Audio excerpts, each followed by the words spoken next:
Let's see. How is everyone? Do we have audio?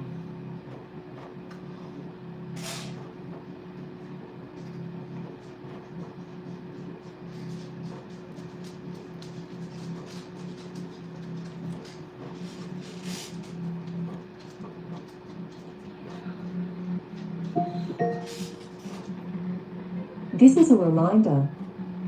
Yes, we know. It's a reminder. Alright. Oh, I've got this under gaming. Wrong category. Oops. Let me fix that. Category. Entertainment. There we go. Okay. That's better. Do we have audio? Girls, go on the stream. Do I have audio?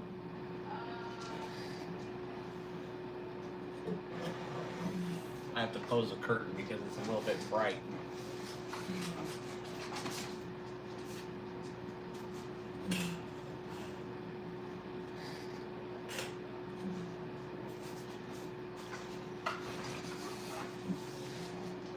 Alrighty. I think I can check it.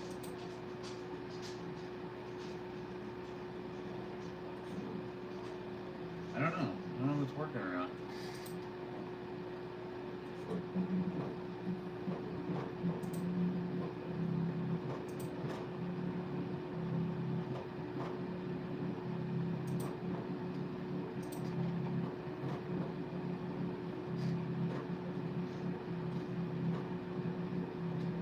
Go to chat. Yeah, that's on.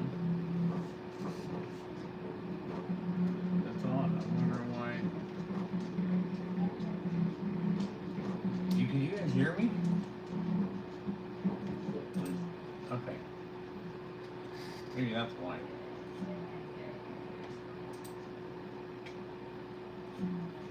That's why. Okay, there's the audio. Now I can see it. All right. That's what I was looking for with the audio. Do I have audio?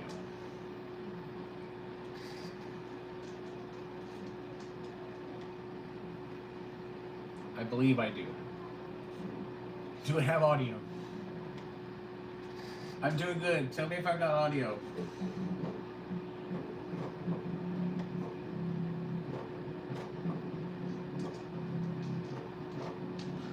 So today, do I have audio?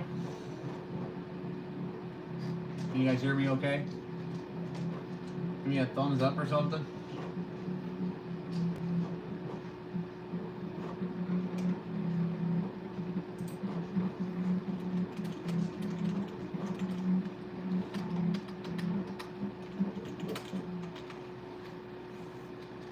Can you hear me?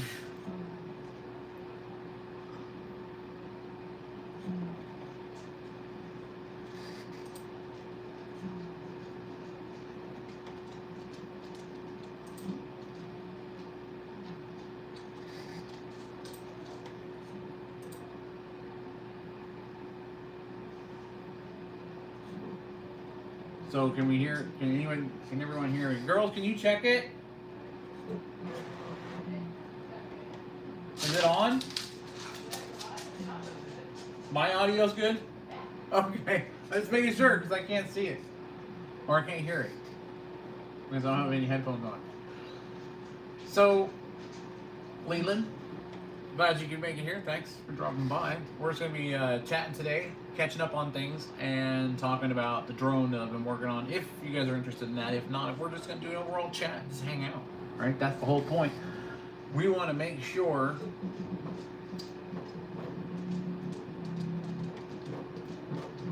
tallest trees. What is that? We're here to just kind of make sure we're here to talk about whatever you guys want to talk about, but we can talk about the drone project. We will be showing the fan in its progress right now. I'm putting together a video for everything, so that basically you can all see the construction from the beginning to the end of the entire Shrike Ultra Drone. Because this is a 70-pound drone with 4 340 millimeter EDF 11 blade systems that I've set up with some 18S, so it's going to be pretty powerful. But other than that, we're here to more or less talk about whatever you guys want to talk about. What do you guys think about what's going on with the current conflict in the Middle East, that kind of thing? What are your views on it?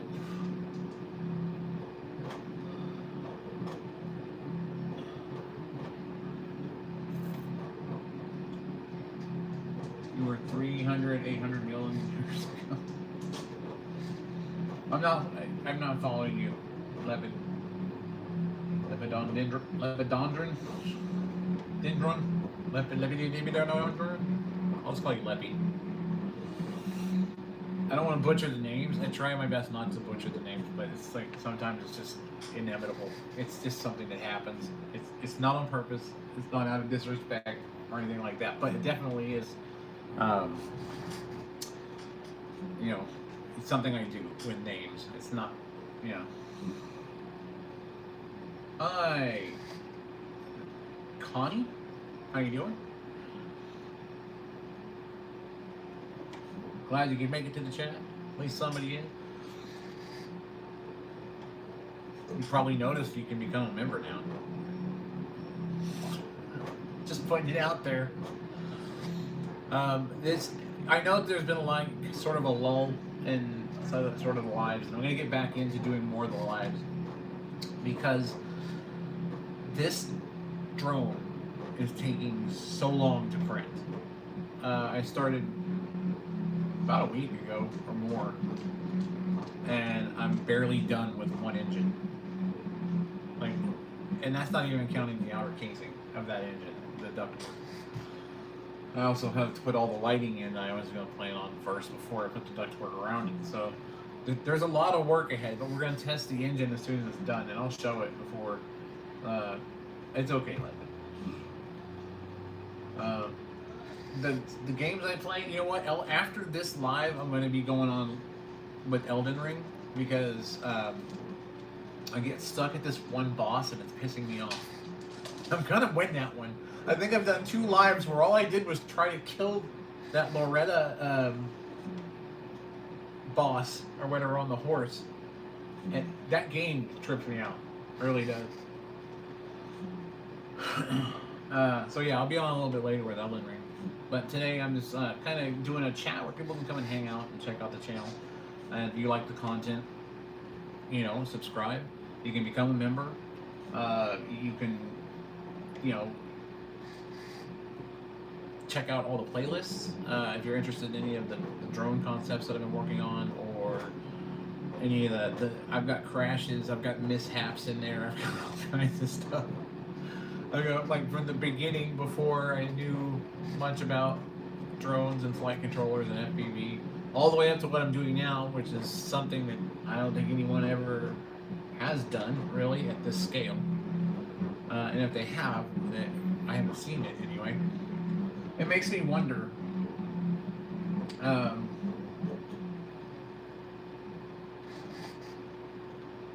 It makes me wonder why. First, I wondered why I didn't have so many people coming in and checking it out, and I was like, well, wow, there's not a lot of people doing this. And I'm like, this is more or less part of my project that goes towards, you know, making the flying cars and the flying quads something you can make a reality in the infrastructure that we have. So you don't have open-bladed props and all that other stuff getting in the way. You know, you can fly around on your motorcycle and still be at street level if you need to be. And that's the great part about it, the transitional system.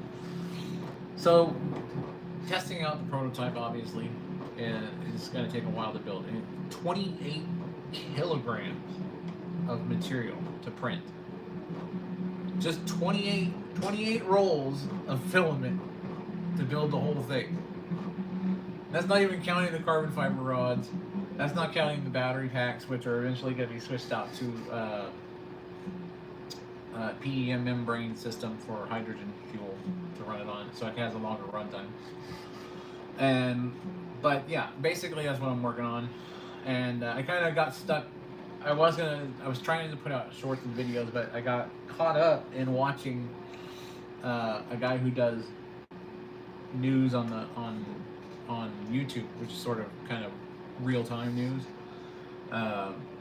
Is the agenda-free TV guy, and he's covering everything that's going on in Israel and Iran and everything like that. Sometimes I'll watch. I think I watched him for 2 or 3 days straight so far, and I was like, man, I gotta get some videos out there. I gotta do live, start talking to some people again, and just opening up a discussion, a chat where people can come in and just talk, about whatever they want to talk about, whether it be what I'm working on or anything in general that you want to discuss. It's just something I like to do, to get to know the people that are, potentially interested in joining the channel and interested in the content, things like that. But hey, who doesn't want to fly around on their own, quad? That's safe to land in a parking lot. Imagine having to go to the store, just take off from the backyard, zip straight over everything, land, go in, grab what you gotta get, fly back. Like a truly compact system. Not like the one, I know the Volanaut thing was cool, but that's like a hydrogen pulse detonation system, so that's fine. I just don't like the idea of having hydrogen pulse detonation and right underneath my crotch. It's the last thing I want right there, so I kind of went a different route on mine. So, and that one I don't think that one would cater to everybody, to be perfectly honest with you, just because it looks like it was built specifically for him to fly for the demonstration, which is fine. There's this top speed that they were talking about and everything like that, but I noticed how his banks were really, really slow, and I know why. Because that thing does not look like it could handle a bank too much before it just... Next thing you know, you're getting hydrogen pulse injected into the ground. Not to knock the guy's design, it was pretty cool, but I don't know. I don't think it would fit me or lift me, I honestly don't. So, what I would like to do today is invite any new people to come on in, say what you'd like to say, talk. Let's go ahead and get a conversation started about whatever it is you might want to talk about. It doesn't have to be specific to my content. It could be anything. It could be, this is a chat and hang out where you just kind of chill, discuss things, and talk about current events or what's going on, or if you just got something going on you want to talk about, you want people to see it, and you want some input, just get into the chat and speak your mind. Let's talk. Meanwhile, I'll sit here and watch my printer behind you as I'm printing the second part of the outer casing of the fan that I'm building right now. So yeah, let's get into the chat. Love everybody. So what's been going on, guys? Come on, let's get this chat rolling. That's what we're here for, right? You talk about things that you want to talk about. Just get it out there. No judgments whatsoever. Just whatever you want to talk about. And until you guys come up with a subject, I'll continue talking about my projects that I've been doing. Because that's what it's about. It's about the update for the drone, and it's about the update, it's also about just talking. I look like your dad? How old are you? What's your mother's name? I went through this before, man. Okay, I'm sitting in my house. My wife and I are sitting at the table. And somebody comes rapping on the door, like really hard on the screen door. And 3 nearly 6, I don't know what that means. Someone's rapping on the screen door, and I open it up. I open up the door, and I'm like, hello, how are you? What can I do for you? And it was probably a 15-year-old teenager female. She goes, I'm here for my allowance. And instead of me telling her, you have the wrong house, this is how my mind goes. I said, do I know your mother? With my wife sitting at the table. No. But luckily, she was old enough to where I did know her mother. It was before I got married. So I'm just saying, that she had the wrong house. So, but it was just the fact that that's where I went first. You know, that's where I went first. Was, do I know your mother? I mean, I didn't get around that much. I was a good boy. You know, I was a soldier. I didn't get around much there. I mean, you don't have time. You know what I'm talking about? Not, you know, you ain't doing nothing on Fort Gordon. At least I hope not. That's not co-ed. You know, I didn't get around as much as like people do. It's like nowadays people have body counts, and I'm like, they're competing, and I'm like, are you serious right now? That's, I don't know. It's a little bit weird for me. I don't have a body count. David! Who's this here? The one that actually, you know, orders the filament. By the way, I'm on the second to last roll of the PETG that we ordered the first volley of. I'm going to need another 4 here pretty quick. So, because I honestly think that what I have is going to finish the fan that I have, but it's, you know, it's not going to go beyond that. I need more. Remember, this is a 28 roll. We got 24 more rolls to go.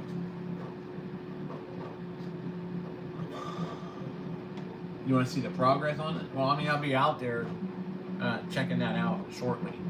But let me show. I'll have to unplug the phone. It's going to tell me that you know, I unplugged it, and it doesn't like the fact that I unplugged it.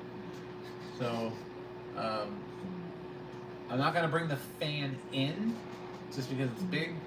So I'm gonna go ahead and bring it out, and I'll show everyone what's going on with the fan, so you know what I'm talking about.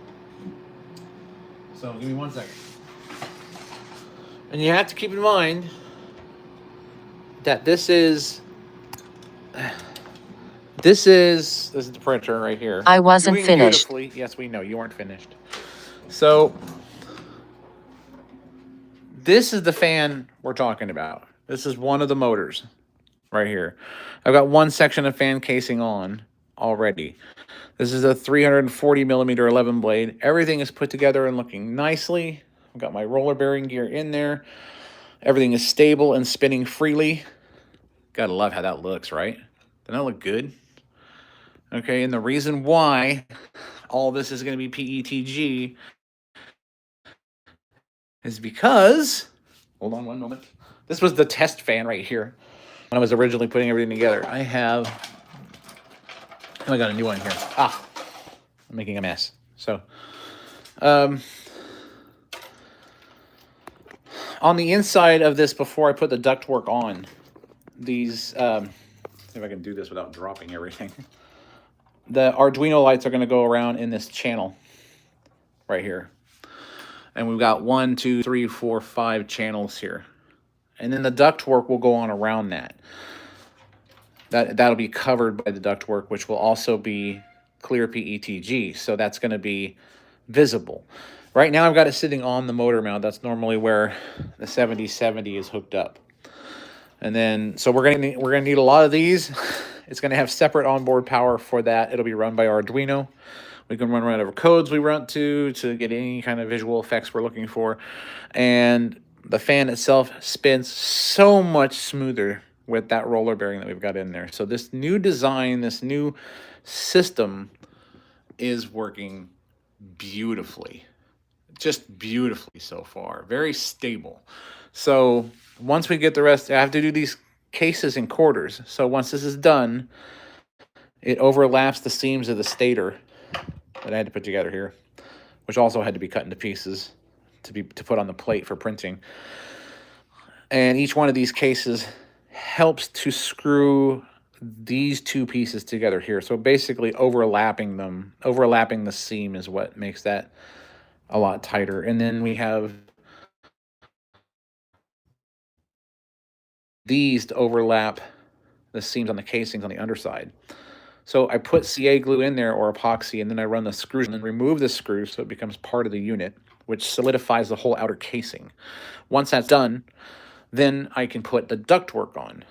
When the ductwork goes on, after I put the top hub on, because remember, I've got a stabilization hub for vertical banks, so that when this does go vertical, that it has that stabilization. And that stabilization is attached to key points via arms from the center hub outside casing. And then what I do is get it set into place and then start putting on the ductwork itself, and then running the bolts through on that side. So it's a matter of run the bolts in, put the nuts on there, and get them siliconed into place. So when I back them out to put the ductwork on, they stay there. And that's the whole point. I didn't want to recess these and then make it any thinner, and then I didn't want to recess it in there just to pop a screw in, because it would, I mean, if it falls out, then there's no way I can get to it inside the ductwork. So that was the whole point of that. So it's going to go in, it's going to get siliconed around on the outside of the nut, and then what'll happen is I'll pull those out, put the ductwork back in, and then the arms integrate into the ductwork for the central hub that keeps this stable. So everything's looking pretty good so far. There are going to be 4 of these engines, 4 of these 340 millimeter 11 blades. And this is a torrent blades here, basically just designed to push air downward into what would have been a combustion chamber, but it's more or less a cooling area for the motor itself. There's going to be a plate I'm going to have made that goes over the top of this, because I don't have a CNC machine. Actually, it just seems to be laser cut and bent. It'll sit over the top of this motor and then be bolted through the motor mount down here. So the screws will go in through the top, bolt into the top here. But that plate actually has leaves that come out and bend downward into the airflow so they can hold heat sinks. And what that'll do is help dissipate the heat buildup from here, making sure that this doesn't melt the PETG on the mount when we get up to those higher amps where heat is an issue with these higher torque motors. So we don't want that to happen. So that's the design. So this is one engine out of 4. We'll be testing it as soon as it's done. Like I said, I've been filming the process as I've been building, so you guys will be able to see how it all went together. And then what we're going to end up doing is building the body. The body is not as complicated, but it does require some carbon fiber tubing, and a lot more PETG. So that's going to be fun. This will be spinning at 9,800 RPMs peak. The tip speed, so we're expecting 150 to 250 pounds of thrust per engine. That is, now the drone is basically 5 feet by 5 feet, X quad standard formation, and believe it or not, a trusty Speedy Bee 405 wing APP is my flight controller. My power system is a bus bar setup that I came up with because I needed something with a higher amp draw for the 4 18S Mad Concepts 120 amp ESCs. So we're going to be using those. We're going to be running at 75 volts, and we're going to be running 4 of these engines. Now, the primary battery packs for testing is going to be 3 of these.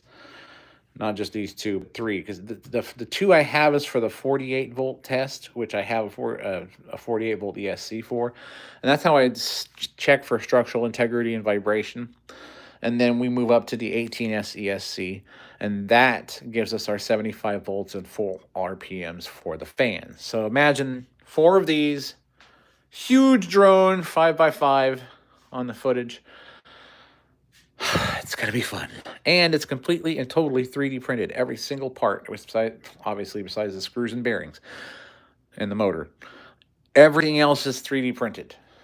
These are friction flip. I can speak English, I promise.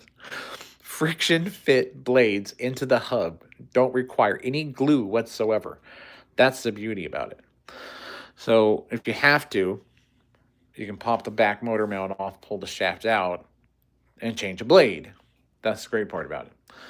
So that being said, we're going to go back in the house where it's not 95 degrees. That's the fan we're working on. That's who I am. We are going to fly that one, hopefully more than once. And that's going to be the drone I'm putting together for the GoPro, so I can kind of get some aerial footage. Or I'm going to put the GoPro on the drone. I don't know.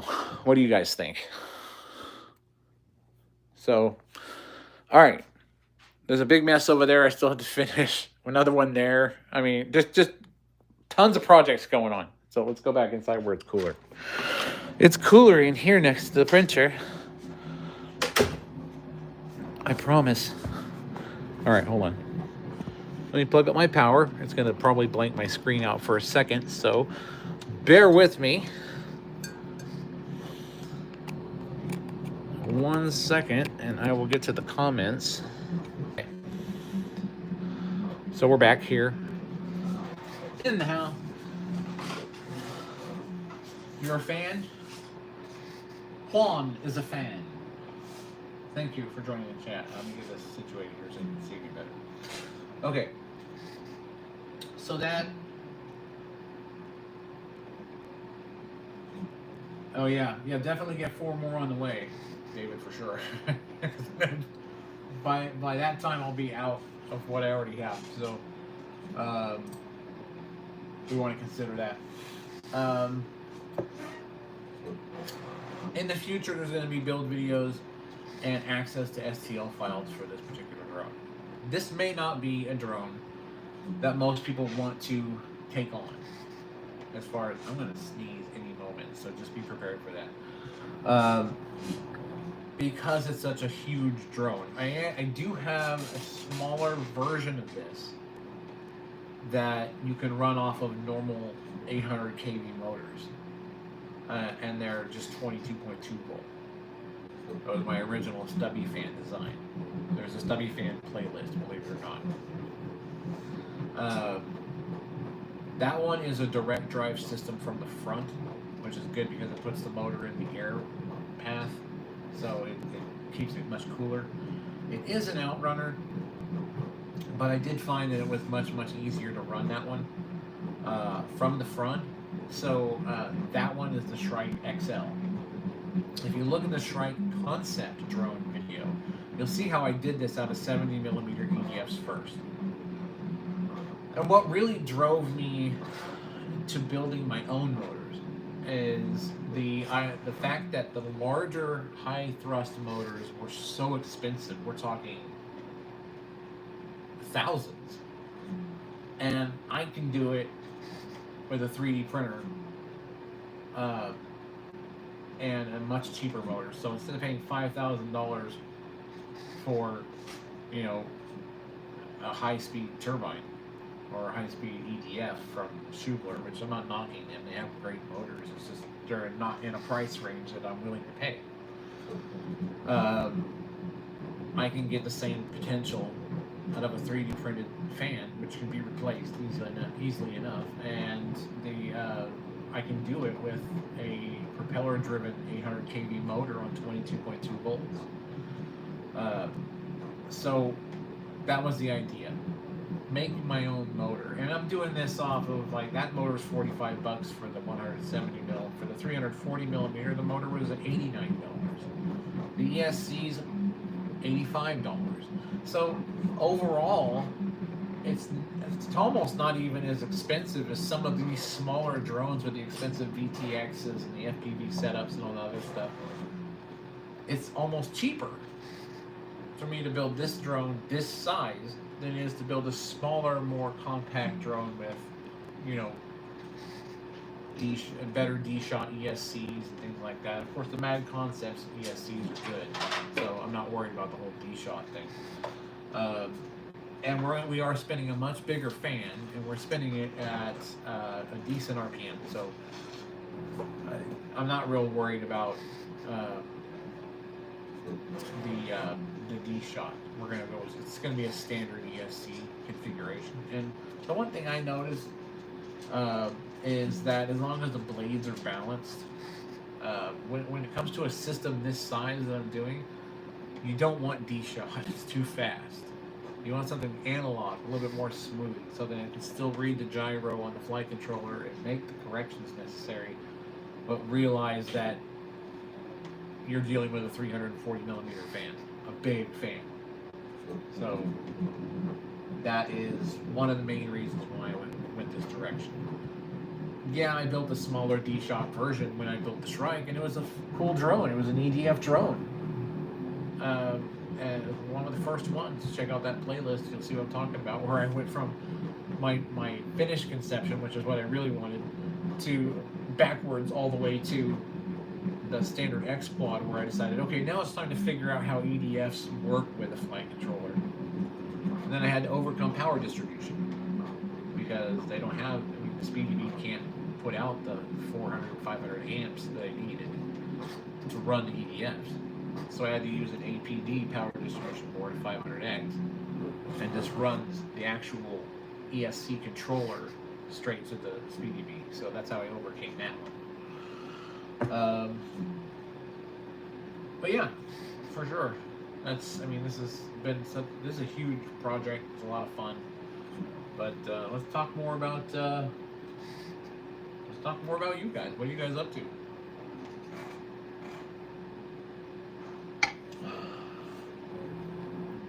It's like the middle of the week. What do you guys do in the middle of the week right now? If you're here watching me, the question is why? So what? Are you at work? And you're just like on an extended break?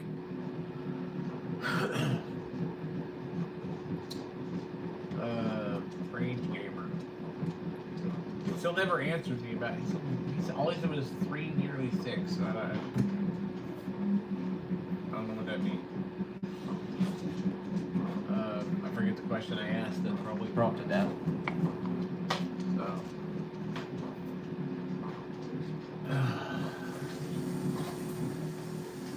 So yeah, we definitely have a lot of work to do when it comes to the fan. But I personally think that with all these drone companies that are creating these higher power systems that are making it to where they're, we're not going to supply it to, hobbyists and enthusiasts anymore. Because of the political stage, what's going on with Ukraine and everything else, it's like everybody hears the word drone and all of a sudden they freak out. And it's ruining the whole hobby for everybody. So it's like, yeah, I build drones. And the first question, what's the first question out of their mouth now? If somebody says, I build drones, they're going to say, for what country? For what war? No, it's you build it for FPV, or you build it for line of sight flight, just fun. I mean, I remember when I had the first Blade 350 QX, and I think it was called the QX. It was the beginning of the drone era, So it was one of the newest things that they could come out with. It looked really sleek, and but at its root, now when I look at it, I realize how simple it was. But yeah, no, it's like every single time somebody mentions it, it's like no, I'm an independent research and development company. Eventually, this drone. How you doing? Hold on. How you doing? Welcome to the chat. the reason why I'm doing this is because I want to develop a search and rescue operations platform. So that's one of the main reasons I'm doing this. To propose to the states so that they can say, okay, well, do we need this in our arsenal as far as fire control, rescue, getting into places where we can't get into with conventional drones, that kind of thing. So it's one of the reasons why I'm doing this, and because of the weight that it can lift, it makes it a very viable option for extraction of stranded individuals without the need of a helicopter. Hayden, how you doing? Welcome to the chat. Remember, if you feel the urge to, you can all now become members, and that helps me out, helps the channel keep going, and it gives you the exclusive content to the build video of the finished Shrike drone. Once you see it, because like I said, I'm still doing it. It's going to take a while to get this thing finished. I'm printing 28 kilograms of filament for this one drone. One drone, 28 kilograms of filament. So you're probably asking yourself, anyone that's new that's coming to the chat, you're probably, yeah, it's a small crowd today. Usually it depends on when I go on. Like I put up a short yesterday or last night. I mean, and I got 3,000 views in the first 15 minutes. That's probably not a lot when it comes to shorts, but they're more or less updates for the people who follow me of what's going on and what's coming out next. But what was I saying? I was saying with this drone, the idea was to make, like I said, a viable optional platform for search and rescue, things like that.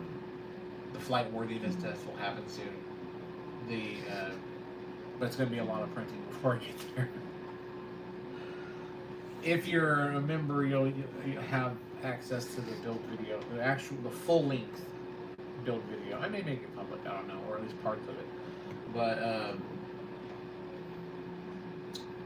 what I'll end up doing is I'll end up making that video part of a members group thing. For those who are really interested and want to know if the construction hasn't happened, because I've been filming the construction parts for a while now, for well over a week, getting the segments basically filmed as I'm putting the fan together and how things are going together, until you see the first finished motor with its ductwork, and then what we'll do is we'll move on from there to the body. I won't want you to watch another 3 motors being built, but you will be there when we do live testing, because I want to do some testing of this fan when it's finished live, so that you all get a chance to see what's going on and what this thing can produce. And then we'll set that motor aside, and then we will start on the next one and continue on from there. And in the meantime, while I'm printing, because even on the X1 Carbon, these parts take. So that's really what I'm doing. It's like, do I just bide my time?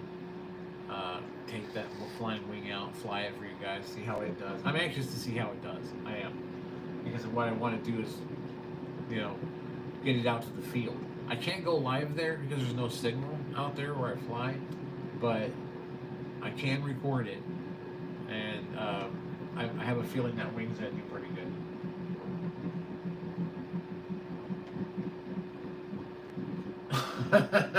David.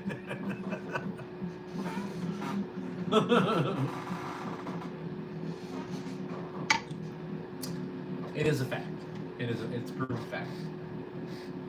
You automatically become 40 to 50% cooler once you become a member. But yeah, that's pretty good.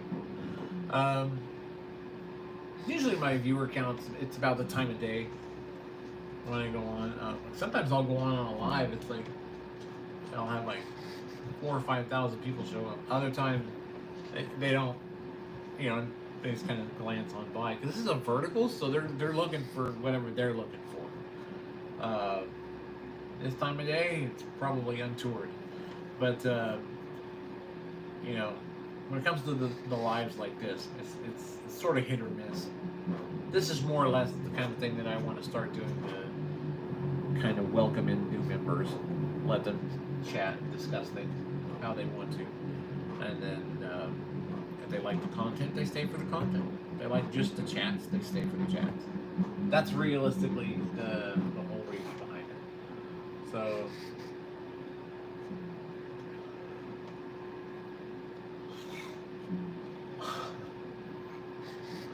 That's funny. So, definitely after this stream, though, we're going to be doing the Elden Ring thing. Because I got to get past that boss. That's something that's been plaguing me for like a while now. But I figured out how to finally upgrade my... When one of my subscribers had told me how to upgrade the summons, how to buff the summons, and that made a big difference when I tried it out. So I'm definitely gonna give that a shot once we get going on Elden Ring tonight. But the fun part about all of this is that game I started playing when it came out, and then I sort of stopped for like almost 2 years. Because I got more caught up in this, in the drone building, and the CAD work and everything that's behind it. It's a lot of fun for me. It's something I love doing. I use Fusion 360. I use Adobe Premiere. I pretty much do everything from start to finish. Like I do the design in Fusion, do the printing after I slice everything, all the engineering. Then I take, all the printed pieces, I get everything put together, I run the tests, I film everything, I edit everything, and then I post it. So I'm like, from the start to the finish, I'm literally doing everything myself. The only thing I do get help with is, David orders film and stuff like that to keep things going. And then my son, he'll be the one that films when I fly the wing. The wing is cool. I'll go get it really quick. Hold on.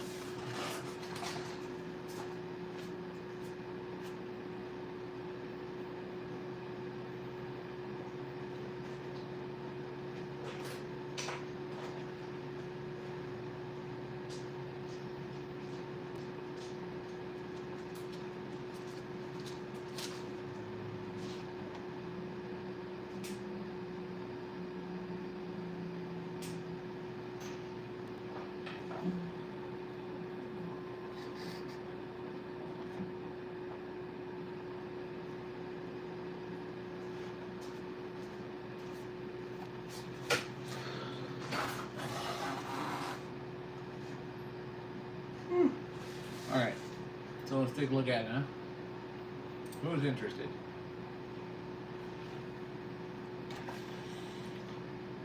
This thing is cool.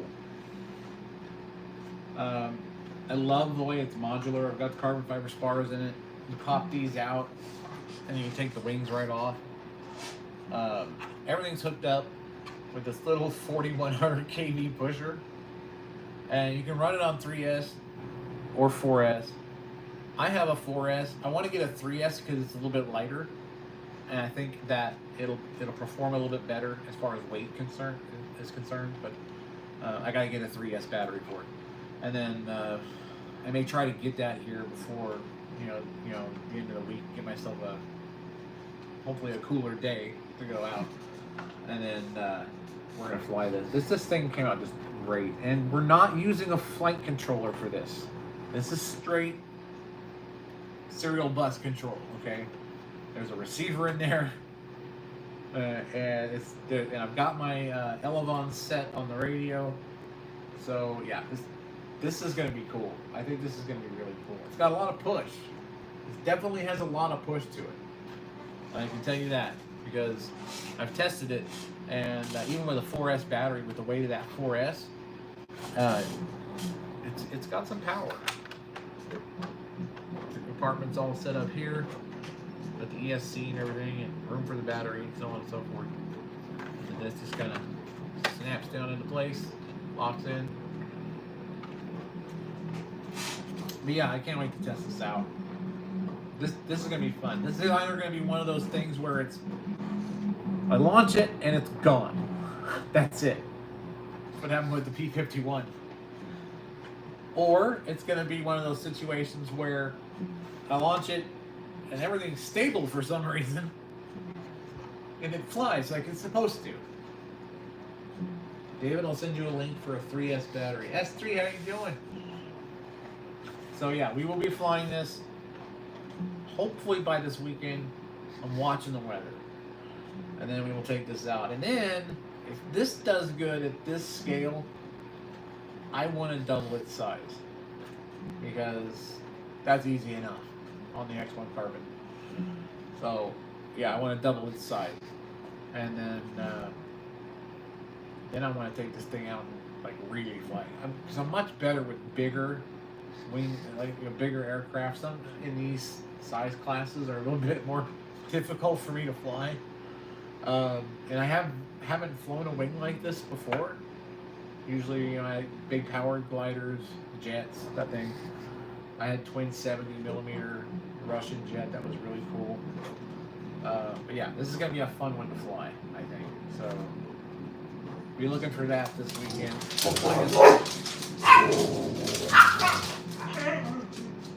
You guys gonna try and eat somebody, or you just think there's somebody out there I need to be aware of? Whoever thought a husky could sound that way?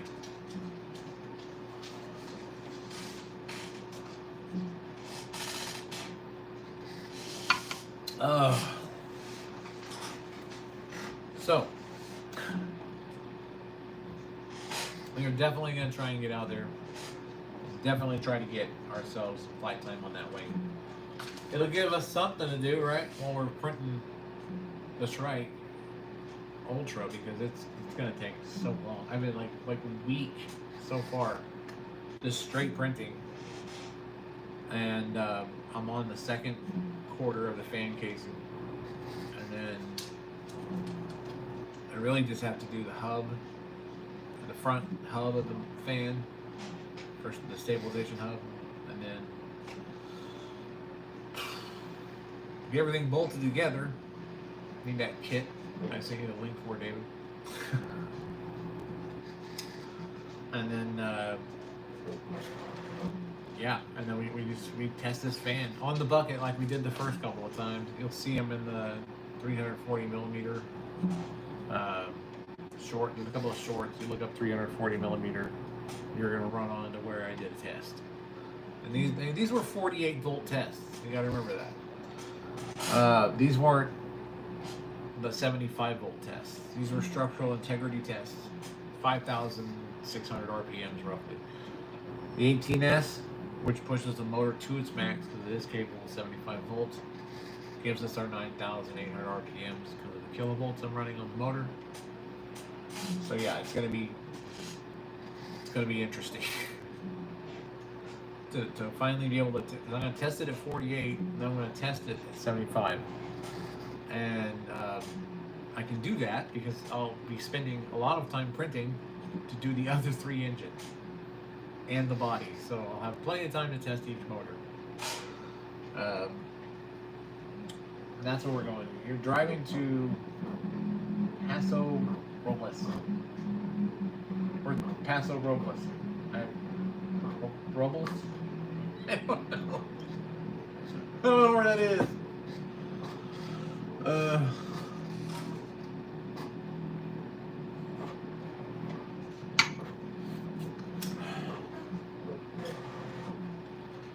So yeah, that's the plan for the drone. But what's going on with you guys, man? What's going on with your day?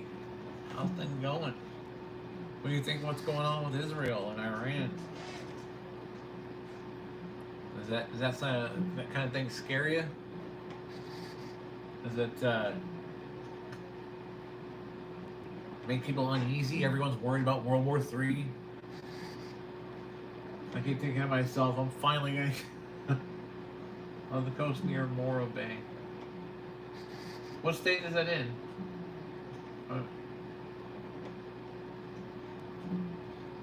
Harry D, hello there. Lovely to meet you all. Inquire about this discussion, the Shrike Ultra Drone, and more. Yes, you may inquire about it. What would you like to know?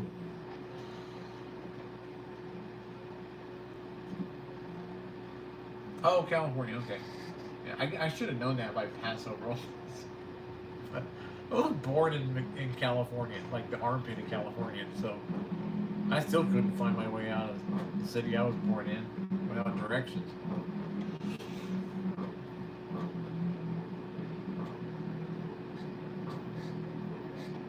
So, Harry, what would you like to know about the drone? Any specific questions?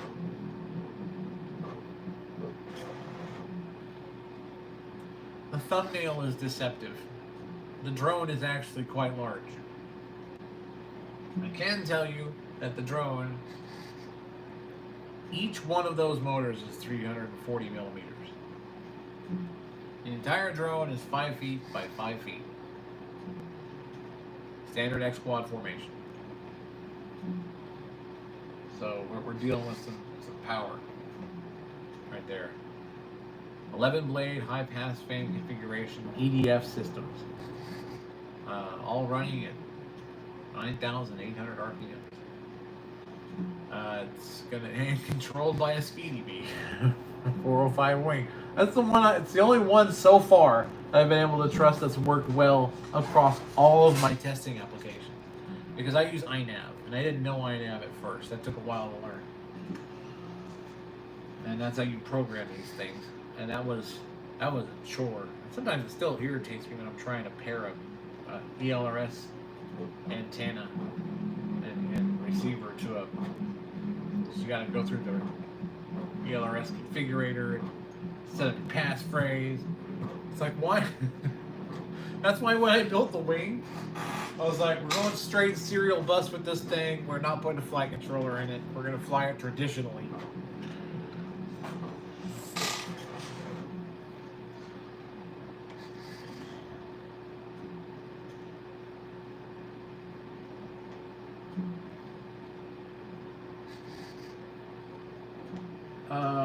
No, this drone doesn't exist outside of my workshop.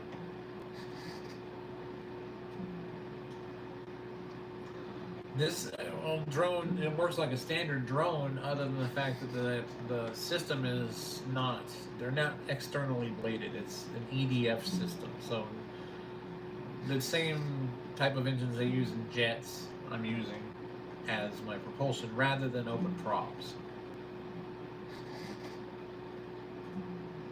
And that's how it works. But it does still stabilize like a standard drone using an angle node and a gyroscope, GPS, and all that other good stuff. But yeah, that's the way it works. It is standard X-style drone. We're just using really powerful, really big EDF systems that are fully 3D printed. The entire drone is 3D printed. The only thing that isn't are the bolts and the motors that drive the actual turbines that I created. So, yeah, it's a big drone. It's meant to lift weight. So it's designed for. It's really, like I stated before, it's a search and rescue operations platform. It can be used for other various things like that.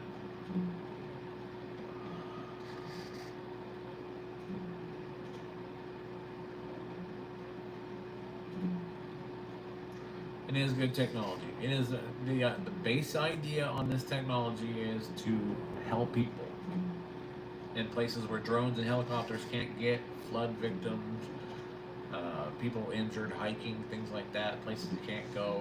It's designed to be a system that can get in and out of places that normal drones can't.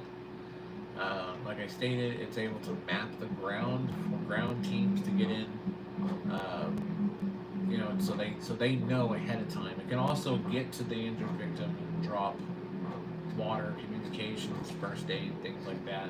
You know, if they're conscious or if it's more than one person, it can assess the situation. I'm even thinking about putting down some kind of it's a radio transmitting beacon that to put right on the chest, and it's designed basically to send back vitals information on, you know, heartbeat, O2 sensors, stuff like that, and it just sticks to the chest with, you know, it's something that the drone could put out with an arm and drop onto the patient. And the design of it's sort of proprietary at this point, so I can't discuss too much of it. But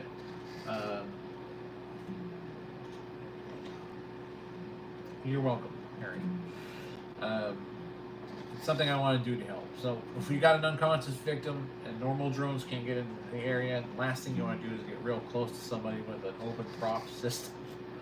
You have an arm that comes out, he places this on with like a medical glue in a sense, and it's able to sense heart rate, it's able to determine blood pressure, it's able to take pulse ox, things like that.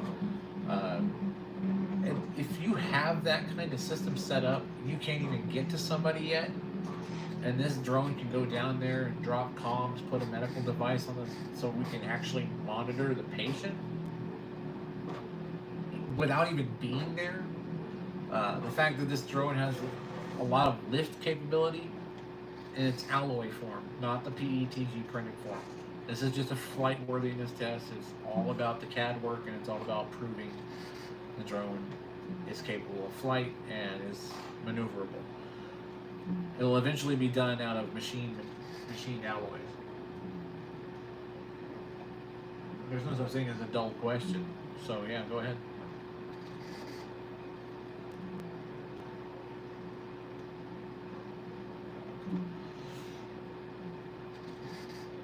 Ask your question.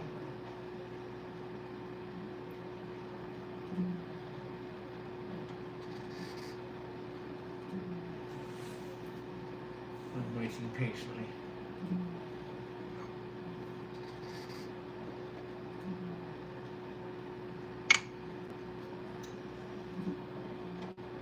So yeah, while we're waiting for the question, the idea is to make something that helps people. Get to flood victims, things like that. The alloy version of this will be capable of many more RPMs and a lot more thrust, so you could actually extract people from rooftops of flooded areas, things like that.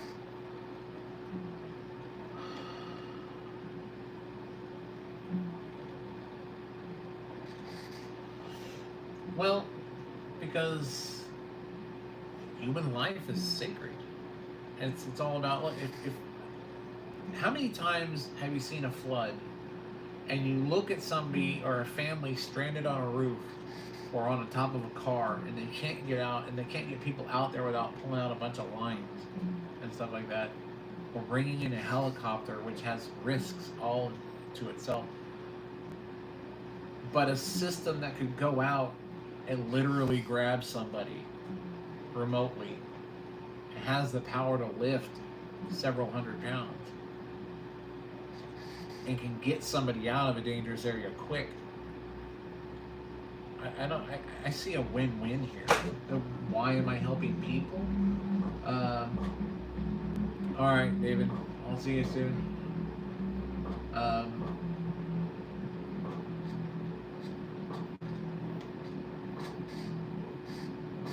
Well, thank you for that, Harry. I appreciate it.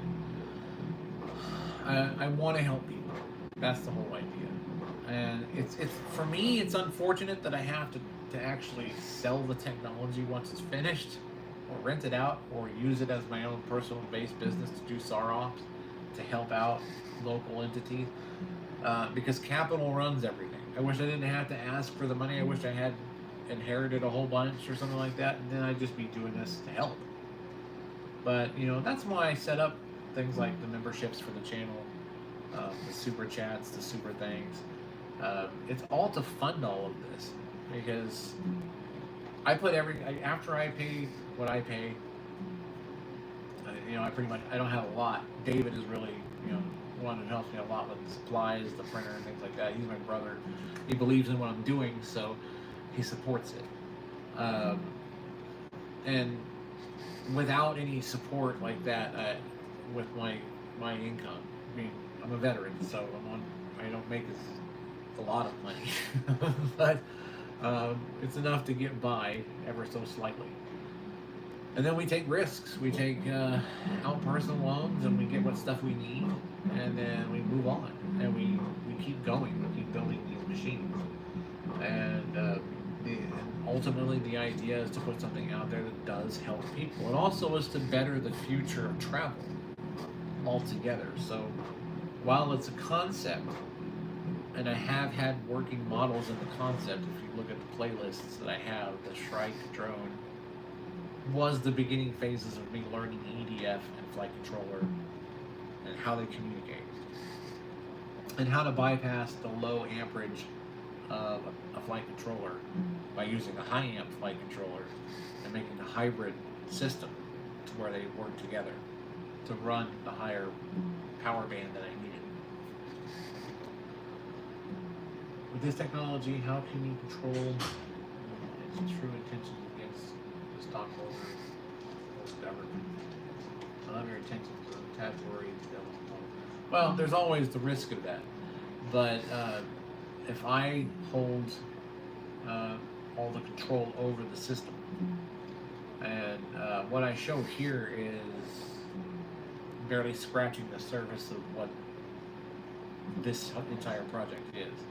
So what I show here is going to be milestones where I have flight worthiness tests and things like that, and construction, hopefully inspiring other people. The idea is that, am I worried about intentions of stockholders? Am I worried about the government? I would hope the government would see this as a tool to help in multiple situations, in multiple roles. I wouldn't ever want to see anything like this used in combat. I would strongly suggest, that never happen. Will something like that happen? I mean, if they're going to build something like this for that purpose, the military's pretty much got it under control. I think they'll build their own stuff. They don't need me. But at the same time, yeah, I do want to protect it to the point where it doesn't fall into the wrong hands. So yeah, it's a realistic question, and it's an understandable one, but you always have to, there's always some evil to fight in the world, and you can't give up just because you think maybe that someone's going to get a hold of it and use it for evil deeds. Cops carry firearms to protect the people, but there are some bad people who use firearms to hurt other people. That's another example of this situation that you're describing. So it's all about the intent of the individual. And if the individual that controls this proprietary technology is someone with a moral compass and values human life and wants to help, and we keep it that way, then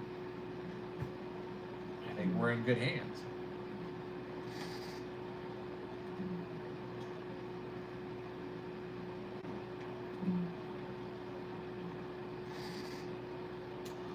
Yeah, I'm sure he did, but this isn't.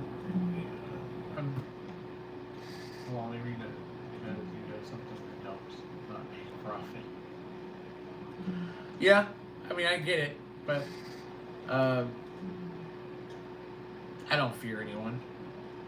I don't. What are they gonna do? I mean, right now it's a drone, and most of the proprietary technology is safely and underneath the copyright protection of my LLC. So it's all intellectual property. I know you're worried that someone's gonna, come by and I mean, I'm not making a new power source. I'm not making anything outside of a new style of drone that I believe is compact, versatile, and useful. Just because people came up with agricultural drones and they're using them for spraying doesn't mean that you have a lot of people that used to fly crop dusters going out and causing harm to the DJI creators.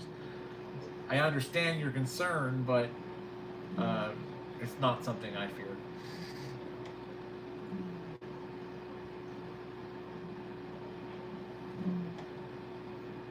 I don't fear mankind. Sit back and watch what they do to each other and take a day, analyze everything they do on the news, watch it all from both sides, and you'll realize you don't have to fear man.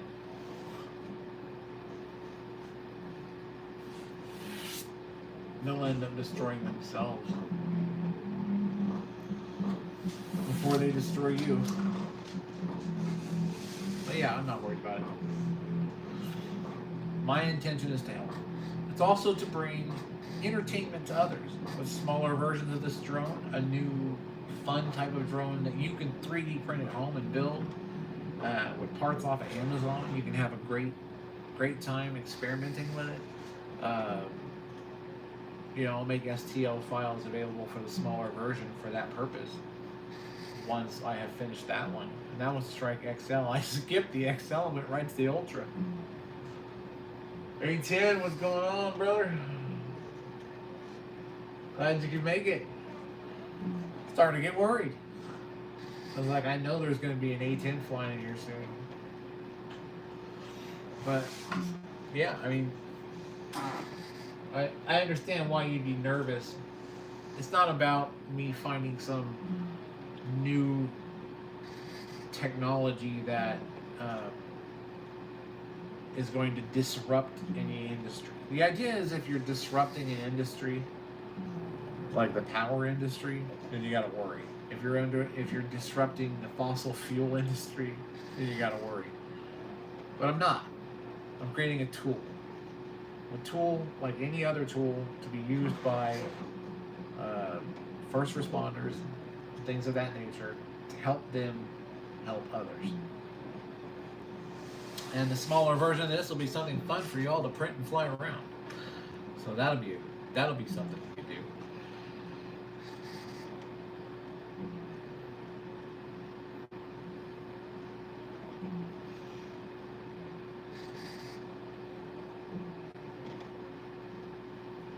Harry, I appreciate that. Thank you for stopping by. I really appreciate that. Very, very thoughtful. So you've been busy, A10? What's been going on? What you been busy with?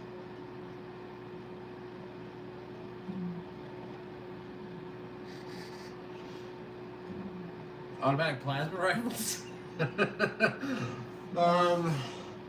Who have you been speaking to?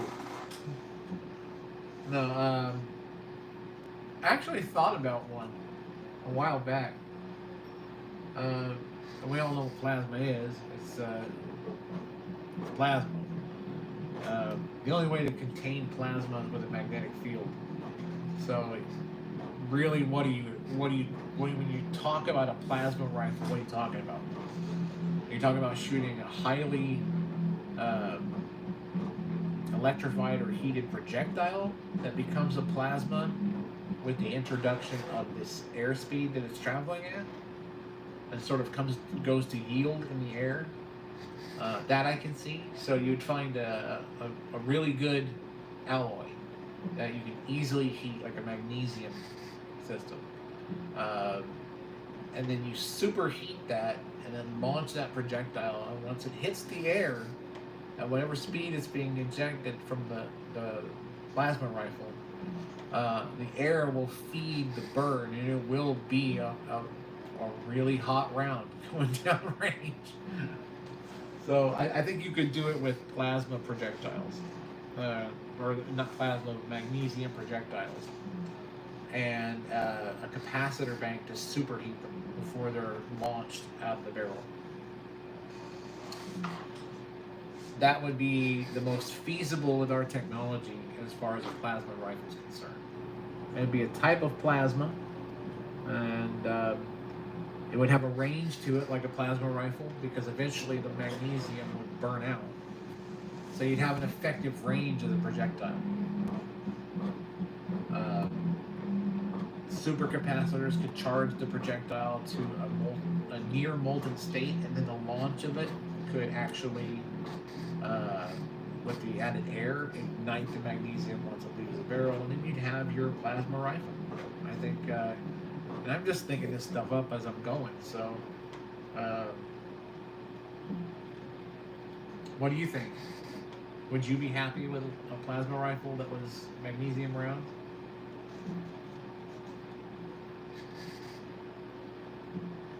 Hey, Glory, how's it going? Glad you could make it.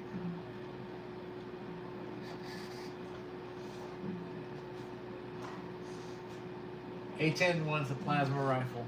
We're trying to discuss one.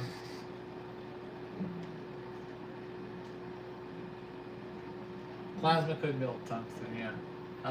But the problem is, you cannot make a plasma projectile per se, because plasma requires magnetic confinement. Plus, it requires the magnetic confinement to compress it to make it plasma. So, I mean, if you're talking sci-fi, if you wanted to bring sci-fi to real life, this is the way you'd do it. You'd find out a way to fire a high field strength magnetic confinement system that basically brings hydrogen molecules in a sphere to yield. When you fire that, if that field can compress it and cause a reaction, you have a small fusion reaction, which creates a ton of plasma. So that could be done. But then the question is, what are you firing out of the rifle? How are you making the magnetic confinement go along with the hydrogen? Because that's how it would have to work. Or you're doing it within the rifle, and you're projecting the plasma burst out of the rifle using magnetic rail confinement all the way down. This way, you could cause the magnetic burst to happen to create the fusion of just a couple of hydrogen molecules. Once the plasma is released, the magnetic confinement of the barrel system could direct the blast outward. But I don't know what the range would be. Sort of like a mag rail gun in a sense, but you're not actually moving a solid projectile. You're moving a superheated plasma reaction down the chamber, because you took a magnetic system and you used a capacitor bank. This is one of the power supplies that I designed. You take a capacitor bank with a spherical nodes on it, and those nodes are all basically magnetic confinement. They're tuned to where they press in on the hydrogen molecules, and they do it not like the plasma power supply that they're trying to create that creates an entire city. Take that out of the equation, you do it at a smaller scale. So what you do is you take that magnetic confinement, you fine tune it to where it's compressing the hydrogen in the center. The hydrogen is injected into the center, and then what you end up having is a pulsed magnetic pressure wave, enough to bring just a few molecules to fusion. When plasma is released, you direct it down a magnetic confinement rail and straight out the tip of the barrel. This means that you're not sustaining a fusion reaction with a large amount of hydrogen. You're causing a supercapacitor powered, magnetically pulsed, tuned magnetic field to cause a pressure wave to bring one or two hydrogen molecules to a fusion reaction state, and then projecting the plasma out with the same magnetic field in whichever direction you want to go.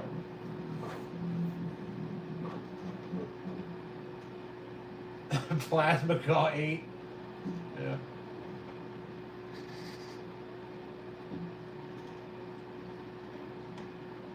You want to know what my favorite boxer is of all time?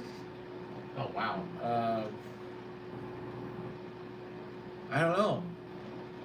I saw Tyson in the ring for a lot of my childhood, so I'd have to say Tyson.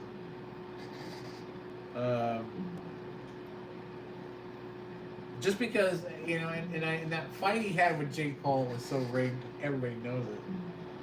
I was honestly afraid that Tyson was going to let loose and just tear Paul up, but he didn't. It was all a stunt. Hydrogen filled aluminum BBs. Yeah, but then how do you bring them to yield? If you're looking for a plasma system, a small amount of hydrogen is going to burn out really quick, but it's the plasma you want to direct. If it can be fused, fine. If it can be ignited, it's just going to burn. But if you can fuse it with a magnetic confinement system, and it happens in pulses, where there's just enough pressure in there to cause those two molecules, to fuse, then the plasma release, the energy released from that can be sent down a magnetic confinement rail, but a tubular one, so that the magnetic confinement pushes the plasma straight out.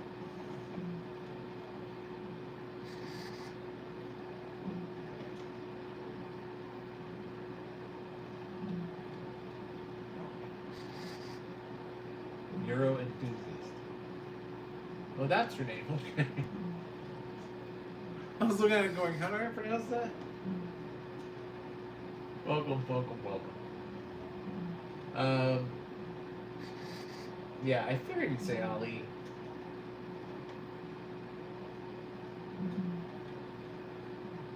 I mean, he was a good boxer, of course, but you're talking like old school boxing.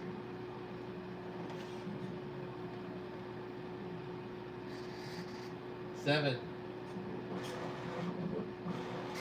That's supposed to be like 70s or 70s or Lee's. I don't know what the name is, man. You're welcome. I do it all over again, but my wife won't let me. I'm gonna be honest with you, and Ali, I would have chosen Ali, but I didn't know what generation you were wanting to hit. I think Tyson was a bit younger, so he had a different style about him. I guess when I grew up, since I didn't watch a lot of sports, if I watched boxing at all, it was usually a Tyson fight. I didn't know a lot about boxing or the famous people, just the obviously famous. So yeah, that's something to consider. But I don't know. I think who here think obviously everyone's gonna say yes. But the Jake Paul Tyson fight, rigged or not. And while you're mulling that over, let's see. Okay.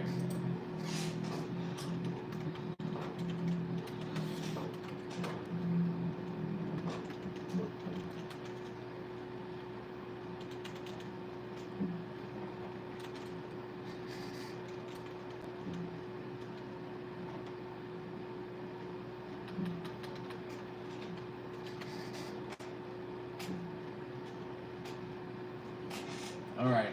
Well, we're gonna start a poll. There you go.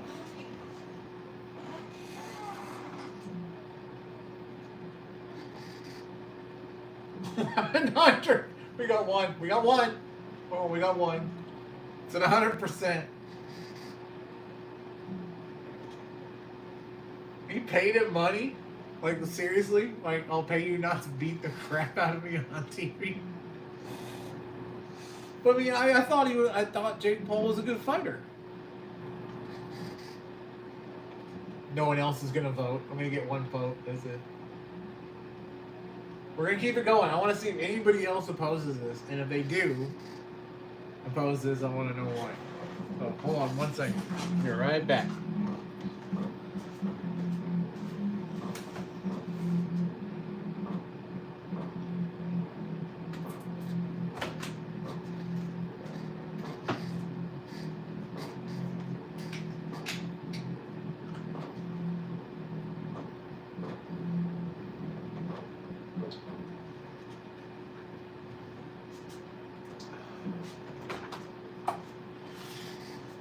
Well, what I'm going to have to end up doing is making a pot of coffee. If I can have my coffee. Okay. All right. So we got one on there. Do we want to end the poll? I'm guessing nobody else is going to answer that one.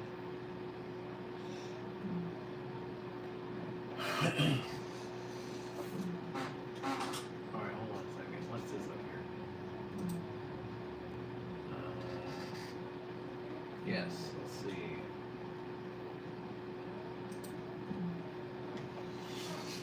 All right.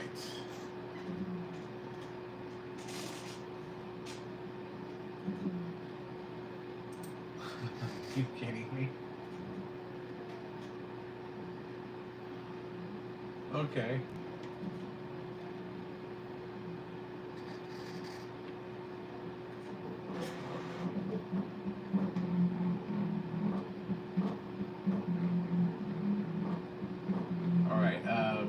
I don't even know what an indie game is. I'm trying to look up something right here right now.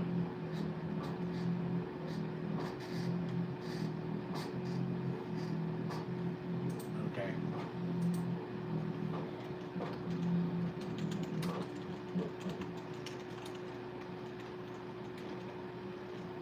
Am I spelling that right?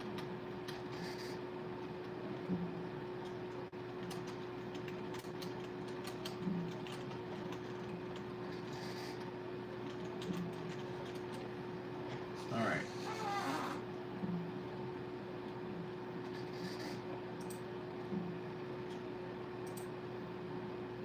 Let's try this.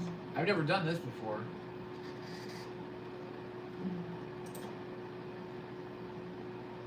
Okay. Let's try that and see what happens.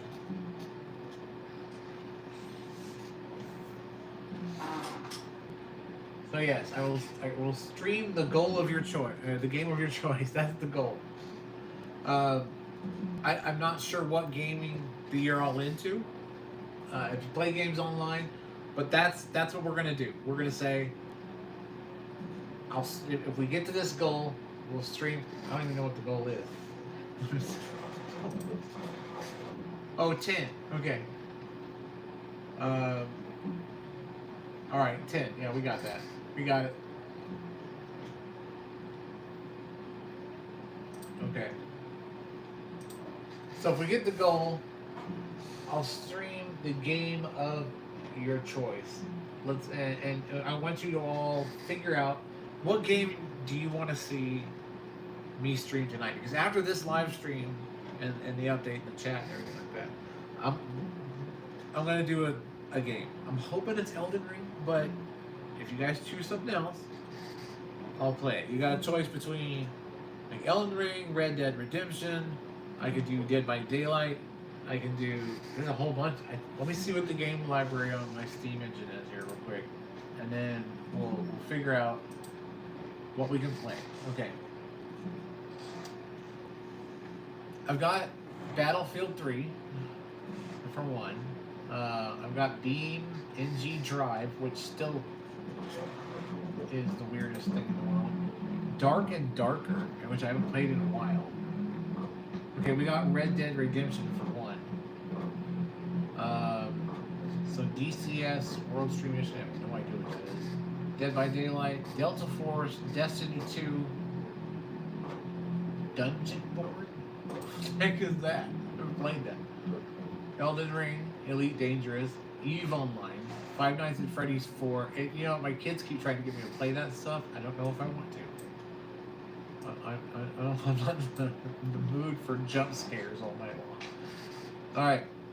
Five Nights at Freddy's 4, Security Breach, Five Nights at Freddy's, Sister Location, We have Ghost Exile, Grand Theft Auto 5 Enhanced, Halo Infinite. We've got Helldivers, Hell Let Loose. I think I have to purchase that one. That was just on a test over the weekend. I've got Mirthwood. I've got Kerbal Space 2. I think they pulled the plug on that though. I've got No Man's Sky, Once Human, Phantasy Star Online. I don't remember done Phasmophobia, Quarantine Zone, The Last Check demo.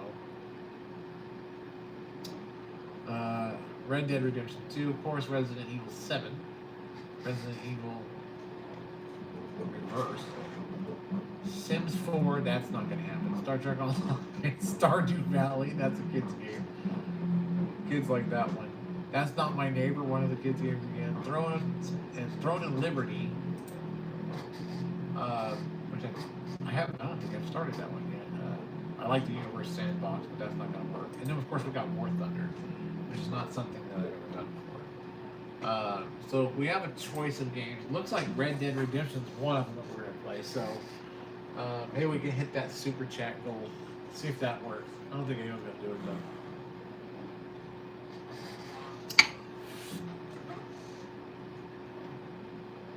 I want to see it work. I'm kind of new at the whole partner program thing, so I'm seeing how it works. So you guys are going to have to hang with me while I make my cup of coffee. You can hear me talking and everything. You can still throw a chat out there. I'll come take a look at it while I'm doing it. Man, I got to get the coffee.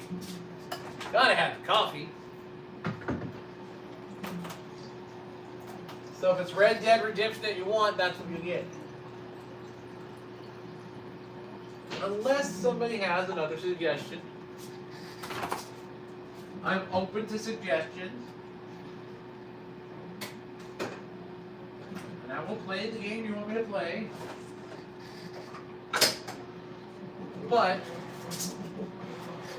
you have to make certain that's the game you want me to play. So, if it's RDR, we'll go for that. Yes, there's a goal. Right in this poll because it looks like only one person. We know the poll. I had to ask one of the most obvious questions in the world, right?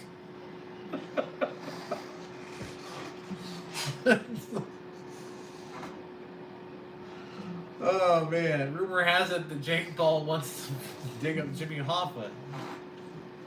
Box him too. Oh my goodness. Yeah, that was a rigged flag. Watching it, I knew. I was like, this is stupid, man. Tyson, all he's got to do is let it go, man. Paul's going to be begging for mercy. He still didn't do it. Alright, so we have Red Dead Redemption. I was going to do Elden Ring. You don't want to see Elden Ring?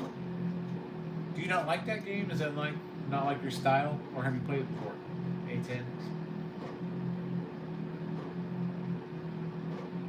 I'm just curious.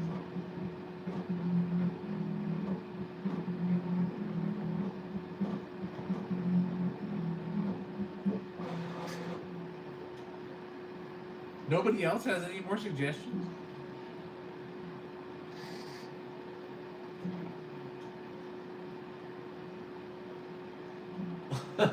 Sarcastically, you wanted to vote no? Oh my gosh. Well, we know. We all right to know.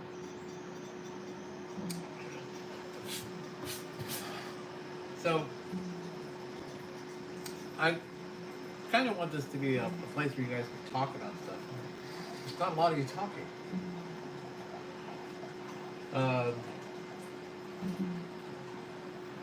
I've been watching the news a lot when it comes to this, especially with this Iran-Iraq thing, or Iran-Israel thing. And everyone, I mean, like, as soon as it happens, what happens? Tell me what happens on Instagram the moment something like this happens. All of a sudden, there's Palladians all over freaking Instagram. Tell me I'm wrong. right? Telling you everything's okay. This is just... They're downloading code. I'm like, you know what? I'm not getting that damn code. Okay? Because I don't know what the hell you're talking about. Alright? It's funny. It's funny. It's like as soon as something like this happens, you've got completely and totally dressed up and hairless people with blue eyes in the sunlight, like direct sunlight. That's gotta hurt. Like, just to make sure that their face glows. Wearing some weird gold, blue, white hoodie, whatever. You know you've seen it. Tell me you've seen it. And they're saying they're Palladians. Okay? Palladians. They're claiming to be aliens. Hold on, I gotta get my coffee. What's your thoughts on that? That's nuts to me. Who buys that stuff? Who's like, oh look, Instagram's showing an alien. I totally believe that. Completely and wholeheartedly. With no doubt in my mind whatsoever. I'll wait for my DNA upgrade. Come on. You gotta be kidding me. No one's gonna believe that.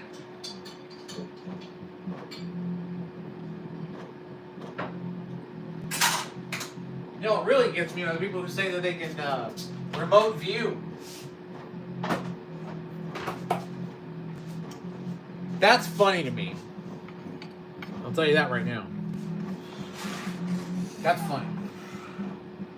The whole remote viewer thing, hilarious. I watched a reel on Instagram. This lady's like, I went into the center of the moon, and there was the Galactic Federation there, and I'm like, what?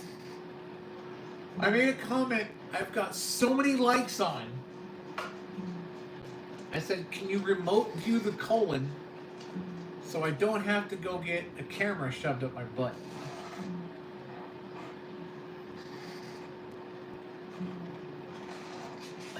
The keyboard from what?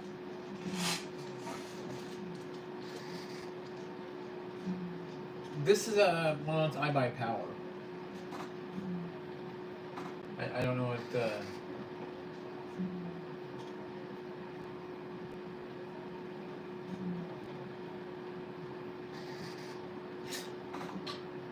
You really thought I was going to say it, didn't you? Anyway, I mean, who believes in the remote viewing thing? I swear, it's the same people that believe in the stupid spirit box. That thing's funny.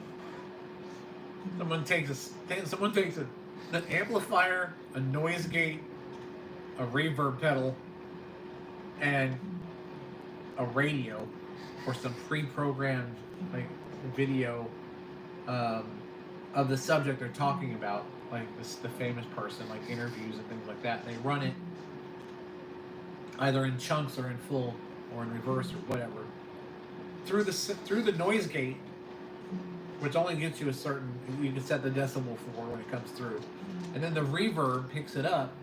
So it sounds like some answer that somebody wants to hear.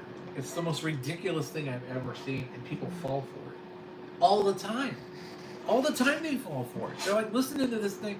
I was on a talk show for this, and it was a publicly owned radio station. I can't remember the name of it, but the show was called the Stitch Witch Hour, and they wanted to prove the existence of, you know, obviously spirits and things like that. Extraterrestrials, of course, those go hand in hand for some reason.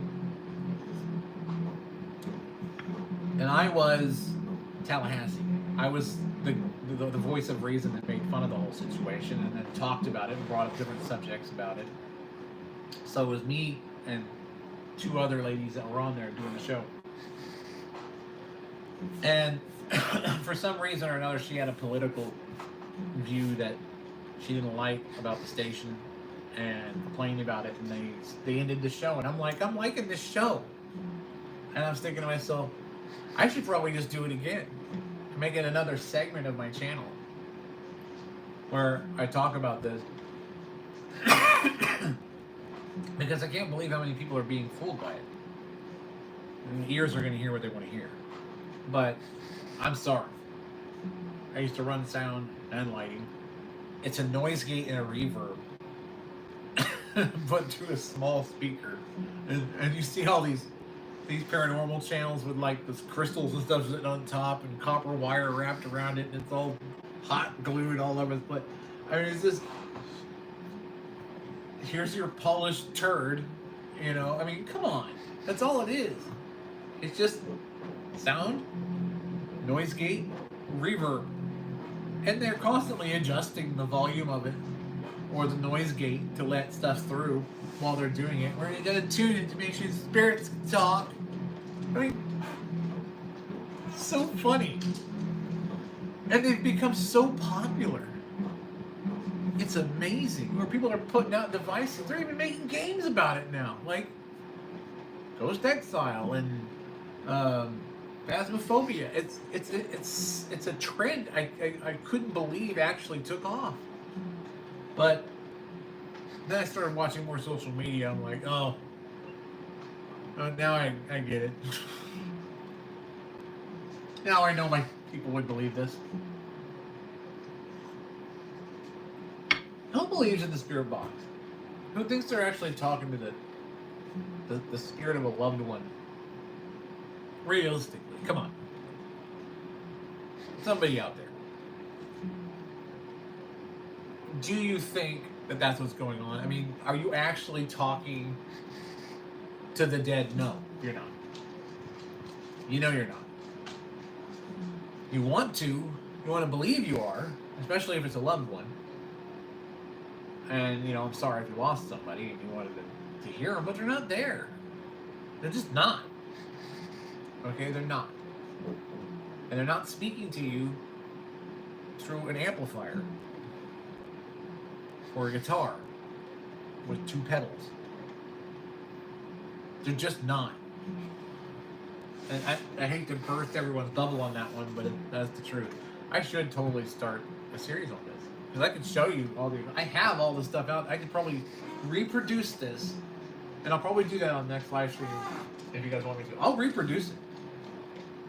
Right in front of you. With all the pieces. It'll be completely disconnected. I'll take the parts. I'll put them together. I'll set it up. I'll hook up the little radio. And this will be a standard radio. And I will show you what I'm talking about. So that's what we'll do on the next live. And that'll be the spirit box debunking session.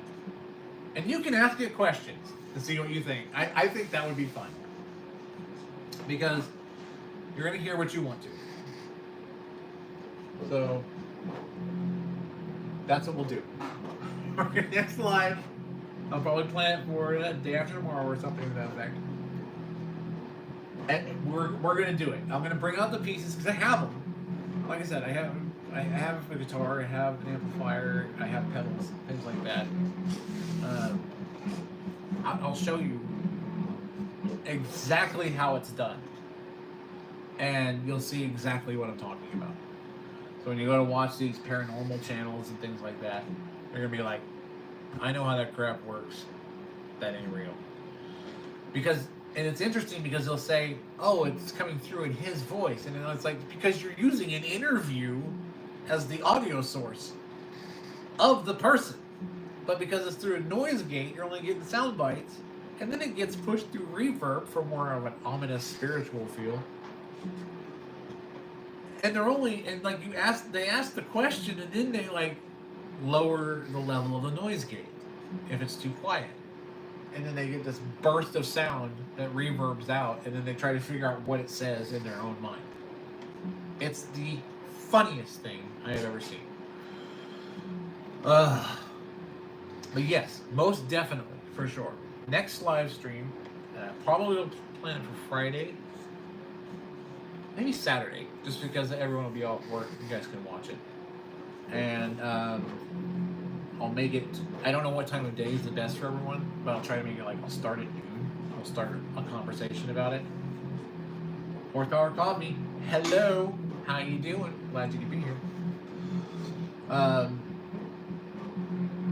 have set up a goal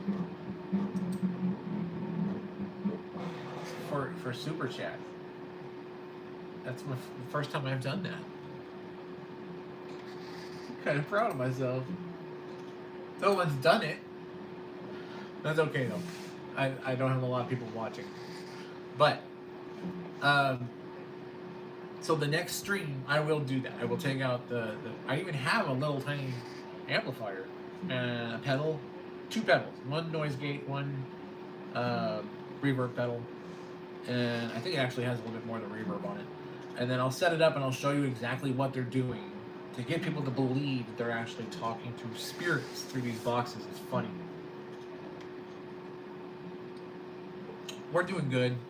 We're doing good. I'm just, trying to get a live done and update people on the drone. I've been doing the shorts and stuff like that, but and it's mainly because I'm using the GoPro to record the segments as I put them together, as the pieces come off the printer, because this is a big drone, so it's taken some of these prints take 11 hours, even on the X1 Carbon. Hey Trev, how you doing? Having a good day, yeah. Just kicking back and talking about all kinds of different stuff. But yeah, the drone is coming together. I'm pretty close to completing the first motor, and then we'll run a test on it, and then I'll put the ductwork on. But I got to do a lot of lighting around it too. So I kind of showed that earlier in the stream. I'll show it again before we end it.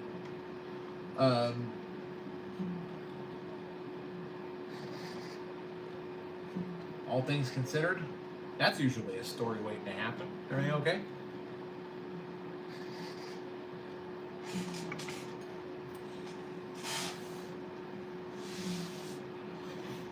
I mean, if you don't mind talking about it, I don't want to pry.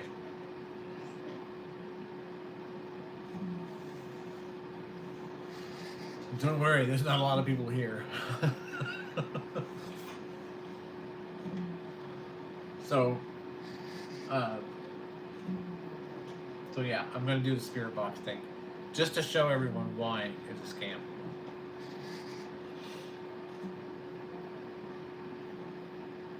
Oh, that popped 3 times. You guys got any other issues? Okay, one of the cats has been missing since 29th last month. Uh-oh. I think that's self-explanatory, but I'm sorry to hear it. I've got a husky that is more coyote than anything else, so I know what you're talking about. And my daughter is a pet bunny. But so you gotta be careful when we open the doors to the room.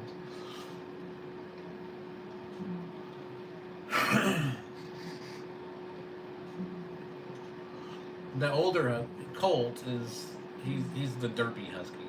You got the blue eyes, but Vivian is not a straight husky. He is coyote. And I used, what's funny is I used to have cats. And I was like, I got my house, I was like, first started renting it, I was like, I want a cat. Because I had dogs before, I never had cats. I had a cat, had a favorite cat, his name was Gizzy. One of those big long-haired tabbies, beautiful cat. He looked a lot like a Maine Coon. And I raised him on my shoulder while I'd work at my computer. And he grew up to the point where he would jump up the chair, get on my shoulder, and he was full grown, hanging his paws off the front here, watching me what I'm doing on the screen and stuff like that. So yeah, I miss Gizzy. After that, we had a couple of cats because of the kids, but then they started breeding like crazy. So we had to find homes for all of them. And because I woke up one morning, went out to get coffee, and I'm like, because I had litter boxes and stuff set up in the garage and all that other stuff, trying to keep things sanitary. But when I realized that we had really gone just too far with the cats, is when I go out and I poured the food into their bowl and 35 cats come flying into the kitchen. And I was like, okay, we got to make a change now. This is too much.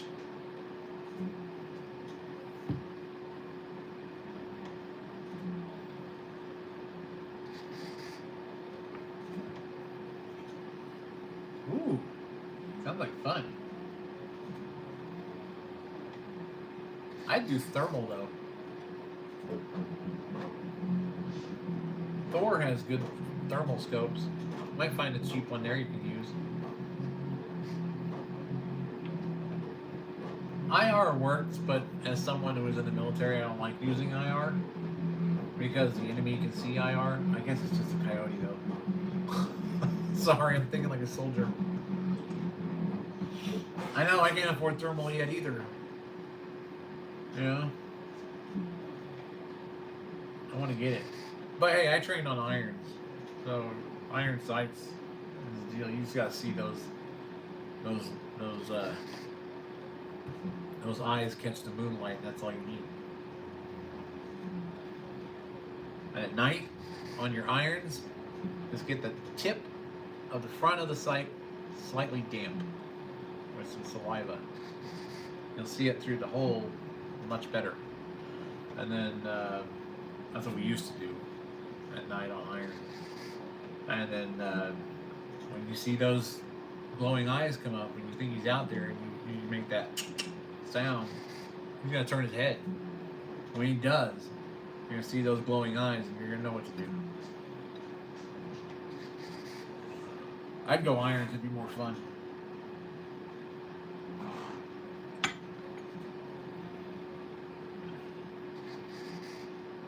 Oh yeah, they're super expensive. Heck yeah. I thought the Thor though are pretty. They have some cheaper versions. I don't think they're quite that much. I think you can get one for about 12. I am going to play something. And after this stream, I will play something. So far, the call has been for Red Dead, but I was hoping for Elden Ring. But I think they're going to want to see Red Dead, because I'm trying to actually make myself a better player in that one, because what it is, and Glory knows, I get in. Yeah, you need thermal for the wild pigs for sure, because then you got a lot of shooting. Once you scare them, you gotta start taking them out or they're gone.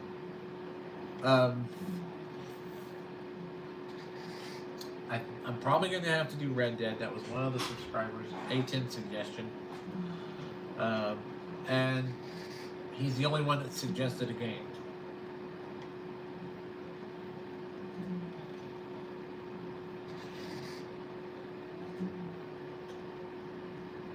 That boy's looking bright and reach first time. I don't know what that is.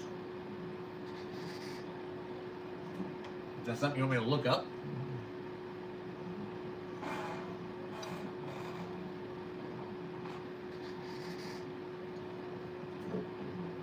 Oh yeah, that's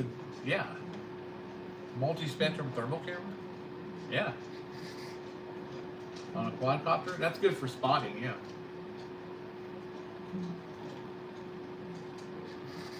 Was it an attachment, like the phone attachment camera? Because you can get a thermal attachment for your camera, for your phone, I think.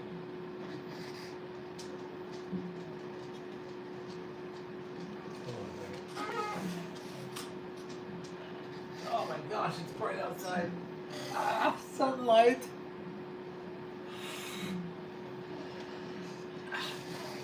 Ow. You have to give me the name of that camera. I want to check it out.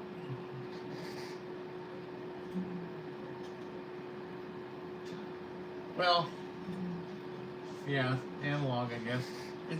Analog's good.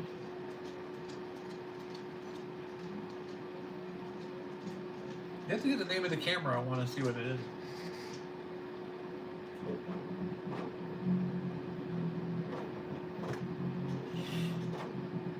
Yeah, IR is a lot cheaper, but from a standpoint of me being in the military, I will not use IR. Thermal, yes, but I won't use IR because it doesn't leave a signature. Yes. Yes, I am ex-military, Joe. Welcome to the chat, by the way. Joe Mama. I like the name. It's a great name. But yeah, the reason why I didn't like IR is because anyone else with night vision can see your IR flashlight and know exactly where you're at. If you're on thermal, you've got no signature.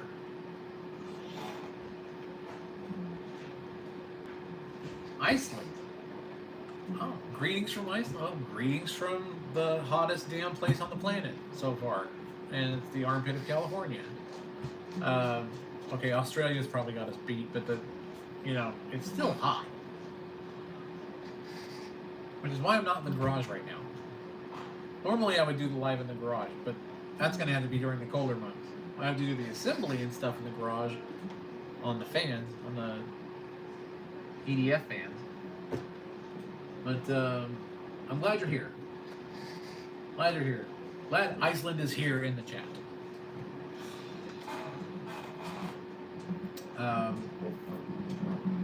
But yeah, I'll be working out in the garage a lot more when it gets cooler, especially when I'm testing engines. That's the biggest thing for me, because I have a vent above me here that I could pipe out into the garage because it is sheetrocked out there. But I have to insulate the garage door first, otherwise I'm just bleeding energy out everywhere. And the last thing I need is a more expensive electric bill because I'm trying to buy filament. Oh, I guess I'm not going to get my goal. No super chats and super thanks for me today. But you can join up as a member if you are interested, because in the future there will be build videos on these larger drones that I will only allow members to see. Plus it will come with perks like STL files and everything else. I didn't want to charge for this stuff, but I gotta somehow keep going, right? The original Shrike Concept Drone out of the Shrike Concept Drone playlist, those STLs I thought were up on one of my pages, either the Buy Me a Coffee one or the Patreon. I can't remember. You have to check out the shop over there and see. It's like $3. But if you watch the video and you like it, I do have a components list breakdown. And the only difference is you can't get you have to use an alternative power distribution board, because the APD 500X you can only get as a business. I just recently LLC'd, so I'll probably order some. And maybe I'll put together some kits for this drone if somebody wants it. But if you go and look at the Shrike Concept Drone playlist and you look for the V10 Maiden, because that's when I finished the thing. If you like that, the idea of flying around with 4 70mm turbine engines or EDF jets engines for RC, then I'll put together a package for you, I guess, so that you can print your own, or I can print it for you in a color if you like, and maybe it'll be one of my products. Who knows?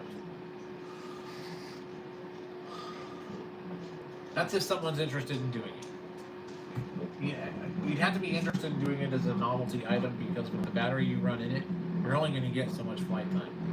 I don't know what the standard flight time is on a drone. What is it, like 3 or 4 minutes? When you're doing like FPV or fun stuff? Not loitering or doing imaging?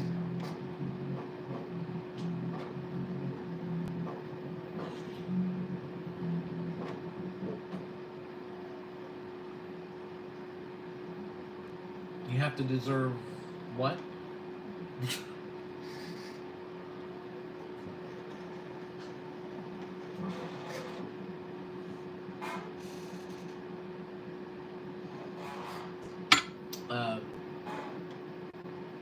So yeah, I may go ahead and put up a package where you actually have, because since I LLC'd, I should be able to get the boards now. Since I stopped selling them to the enthusiast market, the boards are sold to companies. So one of the reasons why I did that is because I needed to get my hands on higher power supplies power distribution boards.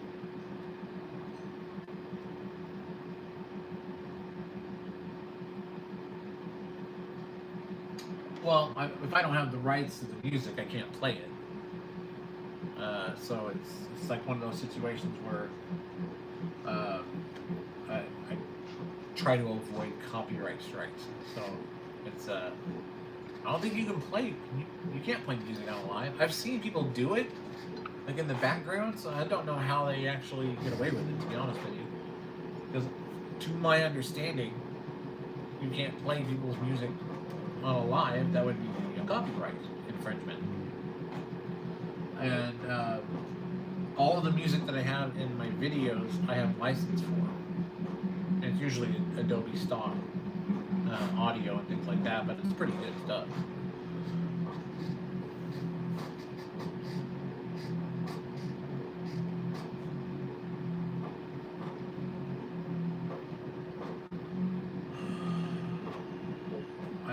You said money. I still don't know what you're asking me to do. You want me to play a song, but like I said, I can't just play something I don't have permission to play. I wish I could, but I don't have that right. So, and I'm not going to infringe on anybody else's copyrights.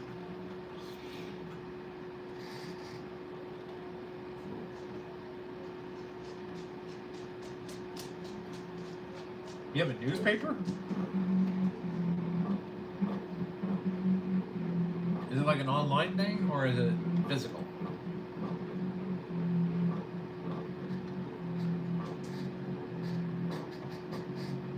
I asked two questions.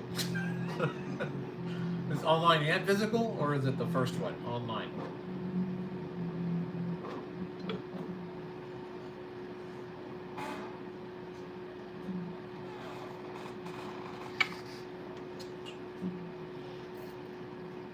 Oh, both. Okay. Well, I remember those days. I used to work for Manteca Bulletin. I was an ad designer there.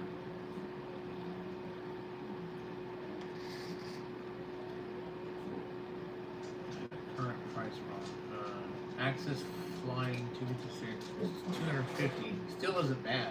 Yeah, you're right.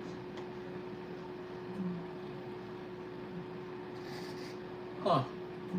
I'll have to look into that. Good info. Thank you. It'd be a good addition, especially since I'm building a drone for SAR operations. Having thermal vision would be something that would be helpful. And if it's not as expensive as standard thermal vision, then I think it would be good for a proving ground for the platform.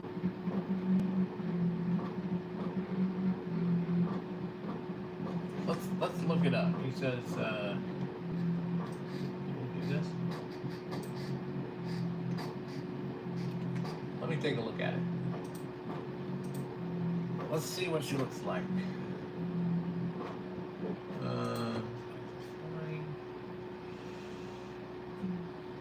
Oh, okay. So they have resolutions, different resolutions. Looks like the highest goes 640 to 512, and it's $680. That's not a bad resolution, especially if you're dealing with mobile. If you're receiving it on mobile. But if that's a thermal FPV drone camera, it's not too bad. 640 by 512 is actually decent size sensor for a thermal camera that's that small. Wow, Axios Flying. You just got yourself a new customer. Hope you know that. As soon as I can get it. I'm trying to sell my kidney, but not very many people want a rock garden.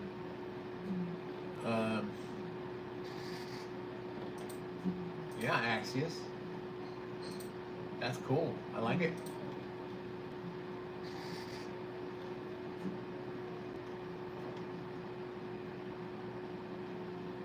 I'll have to check out those videos for sure. Yeah, so So it's 250. From what I saw, maybe it's because I'm looking at right on their site. The 512, the 610 by 512 is 680. 529, 220 for the 256 by 192, which is fairly small. But if it's FPV and thermal, I'd want a higher resolution. To be honest with you, I'd want to go with like the 640 by 512, which still isn't bad. That's only a little bit more than a GoPro. Bad for me because it takes forever to buy stuff like that. But that's why I'm so glad the printing takes so long in the printer. I mean, yes, it's an X1 carbon, but I've got to buy 4 motors, 4 ESCs, 2 bus bars, a flight controller. You know, well, 3 more motors, actually. And then, you know, bearings, hardware, things like that. So it helps space it out as I get paid to actually have the printer take a while. And the fact that this drone is running huge motor, I mean 340 millimeter 11 blade high pass EDFs, and the drone is 5 feet by 5 feet. That's a big drone. 28 kilograms of material to print this drone. The entire thing is printed.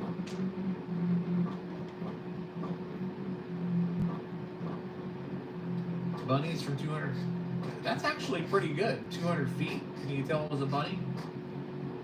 That's good. But was he running? Which one was he running? Was he running the 512, like the 610 by 512, or was he using the small one?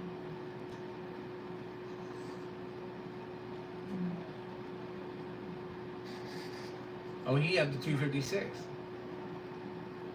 I'm gonna have to check this out. This is definitely a game plan, I think. Especially on this drone, because I want thermal capabilities. Because part of that, the SAR operations is finding fires and hotspots, things like that. And I know they can do this with conventional drones, but this drone is a little bit different. The fact that it doesn't just fly like an X-Quad drone. I mean, let's say you got 2 motors here and 2 motors here.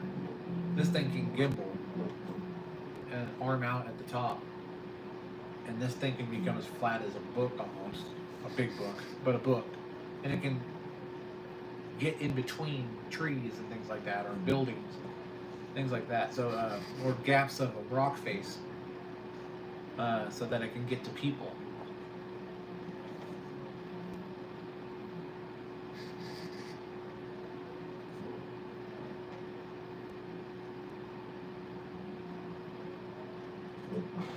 Really? S3?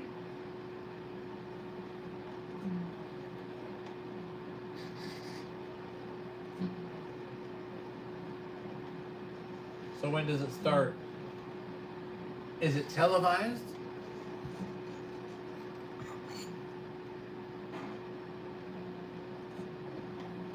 Televised. Everyone's like, what's a television?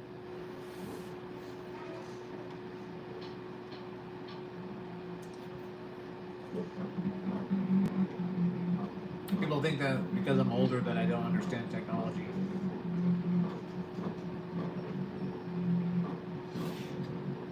Sometimes I think it's funny because I grew up with it, like from its beginning to where it is now.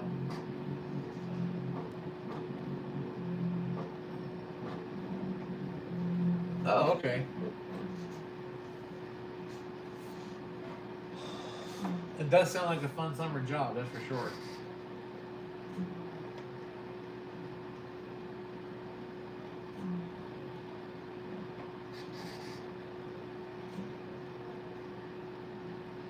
Yeah, trivia. I'm gonna definitely check out that that camera for sure for this drone project. Well, I'm glad that you were able to have some fun listening to me, and you know you had a safe drive. I actually have a friend that calls me sometimes when he's headed to work because he works. You know, works in San Francisco. He gets tired going over the pass, so he'll call me. He knows that I won't shut up. I'll just keep going on about a subject, and it keeps him up. So yeah, I feel like I'm the voice inside your car that it's like, stay awake, you're driving. Pay attention to the road.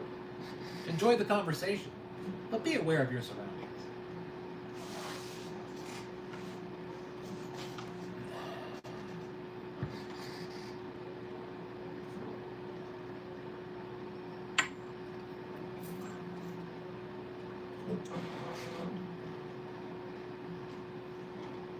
I will. If let's see. Hold on. What did you call it?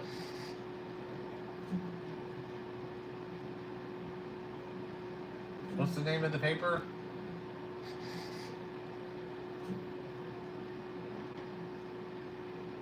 Give it to us in chat. We can all check it out.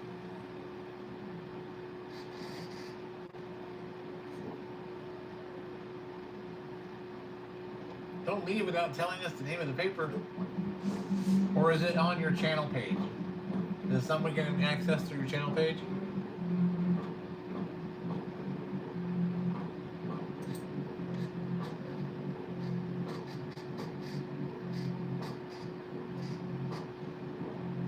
Start another goal. There, I'm starting another goal. Let's see how this works.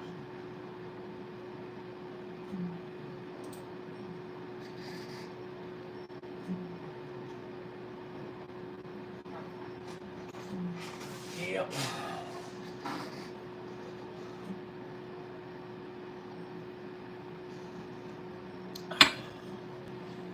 Oh, these will be up for sale too eventually.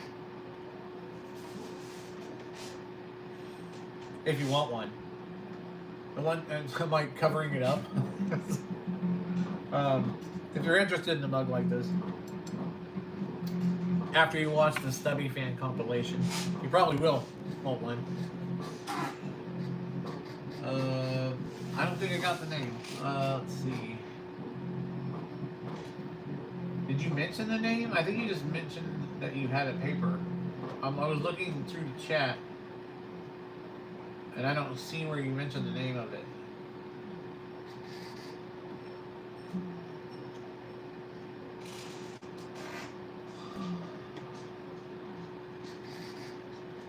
Some local longleaf? Are you making tea?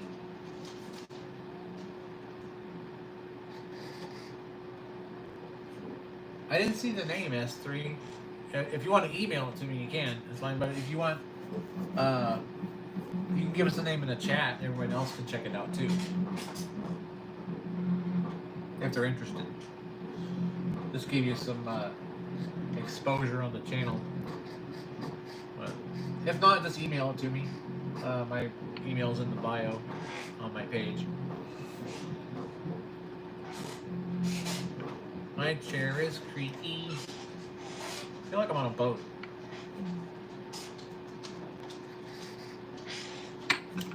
What do you want, Colt? You want to go outside? What's up, buddy?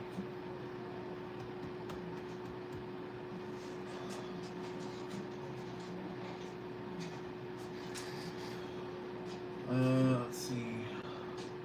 I had tea earlier. This will be served in a hand-blown glass. Oh, I hear that.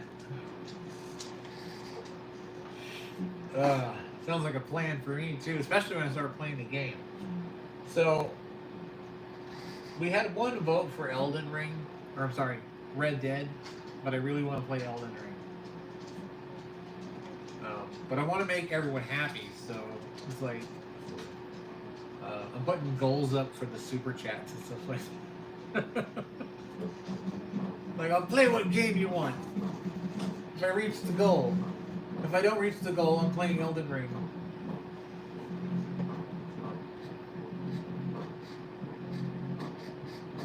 I didn't see the name though, S3. I'd really like to see it.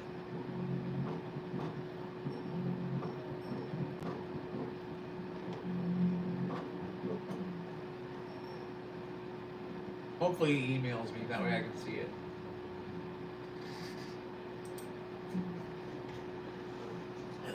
So what does everyone think what's going on with Israel and Iran? I mean, do you think the U.S. is going to get involved to the point where it's obvious? I heard or I saw a report, I can't confirm it, that the Ayatollah was killed. But I don't know if that's the truth. In some kind of bombing raid. They may have gotten him, I'm not sure. I haven't checked up on the news.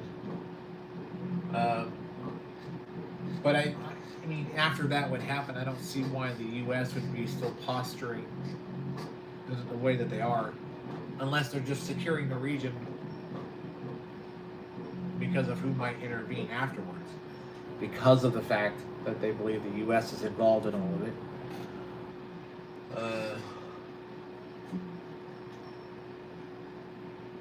I mean, it's the same thing with Ukraine, you know. Not directly involved, but proxy were involved. The problem is that a U.S. citizen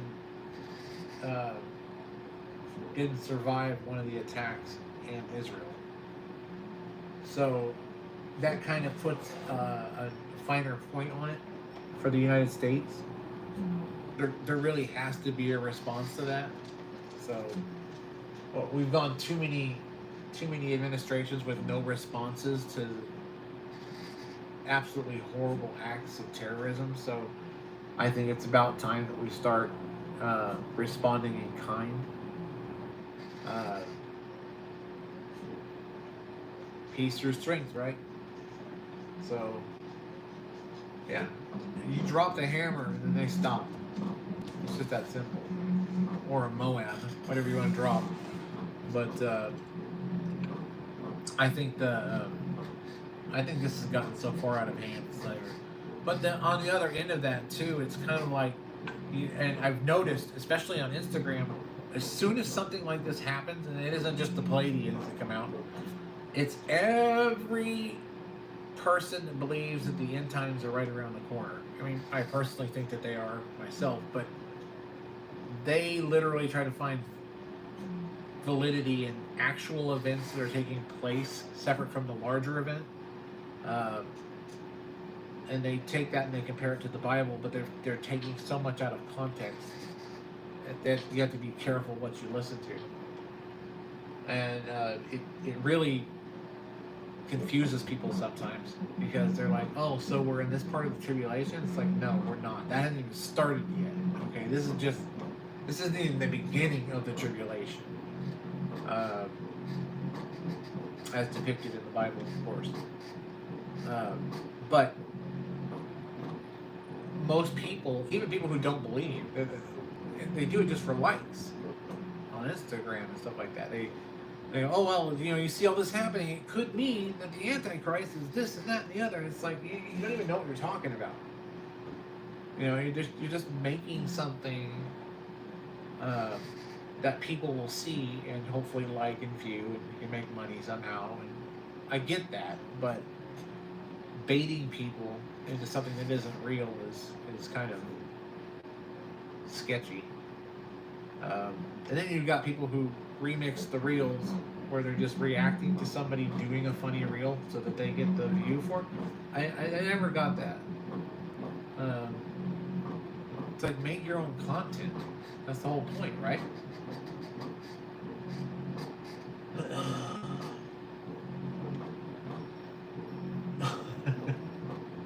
I'm still laughing over what Trip said. She's not typing right now because she's coughing like crazy, probably. Or sorry. I don't know. And the pronoun thing kind of confuses me nowadays. I'm kind of glad that it's going away, though. I haven't had to deal with it as much, especially in local stores and stuff like that around here. I have a shirt that I wear you've seen before out in public that says, if gender confuses you, go milk a bull. And every time I walk into a store around here, it's like everyone's like, love the shirt! So yeah, it's It's funny. I expect to get people hating on me for it, but I don't know. I guess there's something about being 6'4" and 290 that people don't want to get mad at you for. You know, I'm not bragging about my size or anything, but it's just people don't really come up to me too much. It's very rare that somebody walks up to me and gets offended by one of the shirts that I'm wearing or something to that effect. But when they do, they usually have septum piercings and purple hair.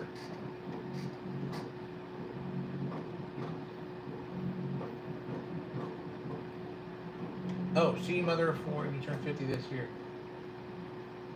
You're just a little bit older than I am.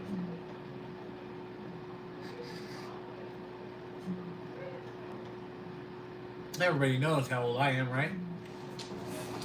They've already had that guessing game.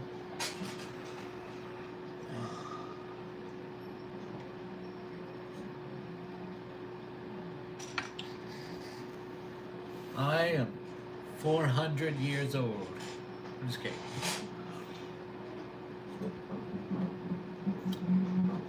I freaked out my wife last night. She was texting me because she's out helping her mom right now. So she's over at the in-laws' house, helping out. And she said she had a Coke float, which is sort of like a root beer float, but it's chocolate milk, or it's not chocolate milk, it's chocolate ice cream and Coke. So I very quickly Googled everything I could find out about Coke floats when Coke was made. And I sent her a text, and it was funny, because I sent her a text, and I was like, yeah, I remember my first Coke, May 8th, 1886. And that pharmacist, Dr. John Brennington, put it out as medicine for 5 cents a bottle. We just got ice in town that day, and we decided to make some ice cream. So we had some ice cream and cooled down that medicine. We put a little bit of ice cream in it, and voila, the Coke float was born. And my wife texts me back. She goes, "What the crap?"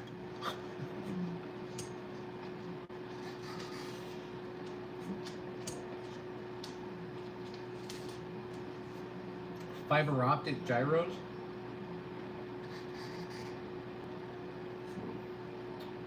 Mohammed, why'd you take the message back?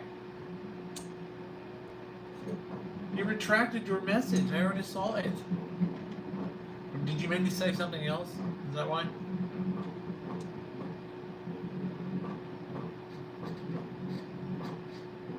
I don't look a decade over 350. Oh, thanks.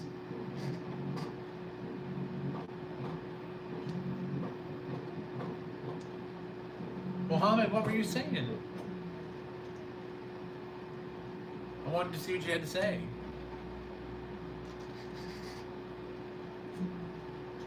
He just took the message away.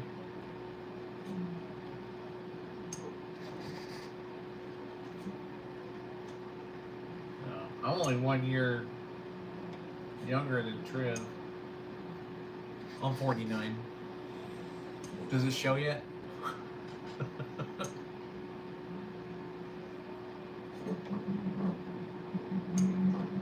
I'm apparently an Aries.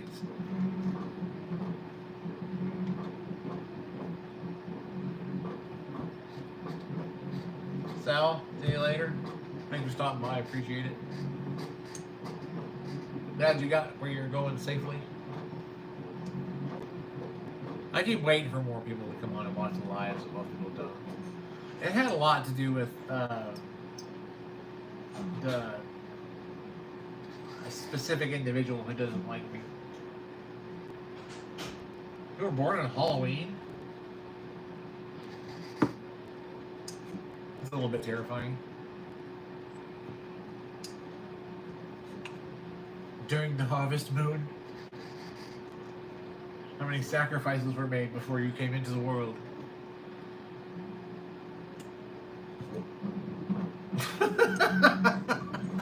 Is Winnie the Pooh? That's funny. I need to tell that to the doctor. Excuse me, doctor, Winnie the Pooh's in labor? Or not one. Yeah. Winnie the Pooh's labor.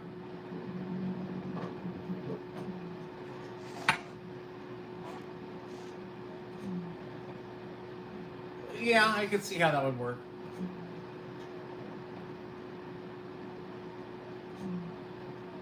But then after you were born, how'd you? I mean, obviously Halloween was probably over, but you just had to change the ears around and put some stripes on that suit now. You can just be Tigger.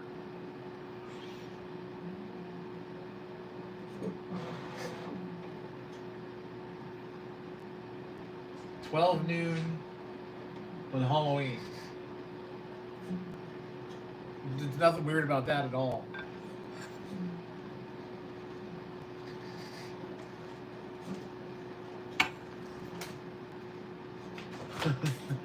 nothing freaky about that at all.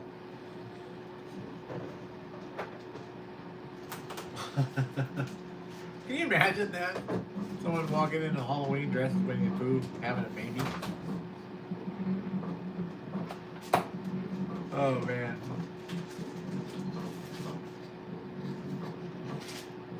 Good thing the doctor was smart. Didn't send you next door to the veterinarian.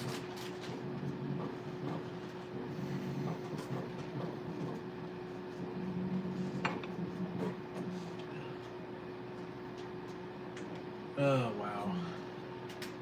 You guys, we've been on 2 hours and 21 minutes. Shortly what we're going to do is we're going to go and take a look at the fan really quick so you guys can see the progress on what's going on.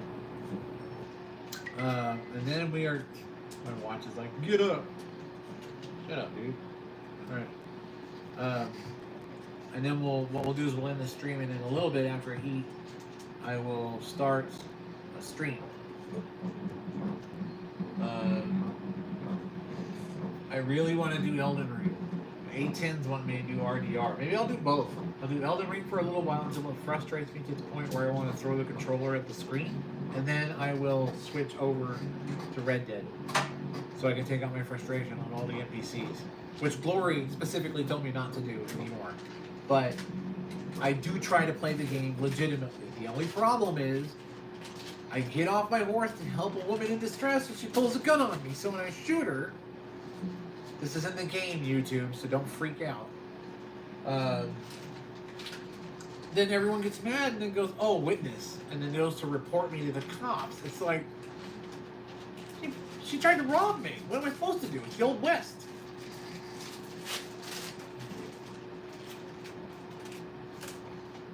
One of my siblings was supposed to be born on April 1st. I have two born on June 12th, but 6 years apart. Because she chose to have her sister born on her birthday, cesarean option. Oh yeah.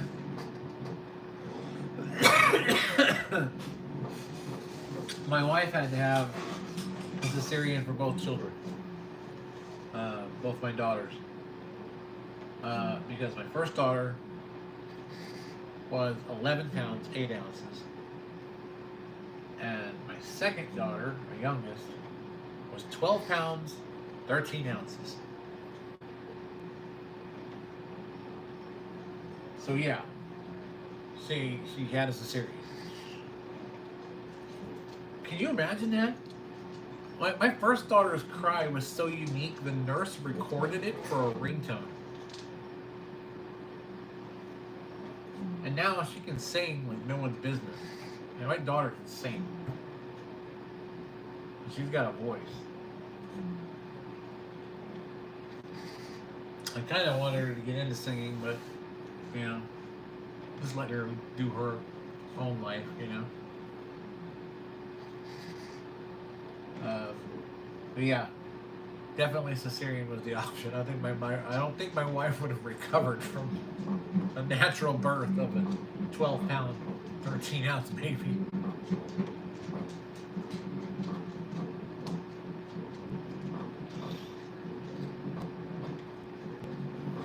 It's like giving birth to the Christmas turkey.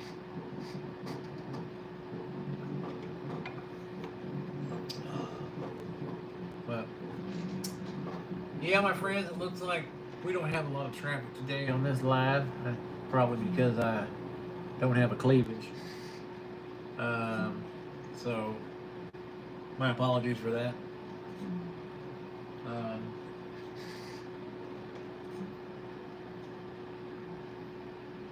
10 pounds. So yeah, you're out there birthing the Nephilim.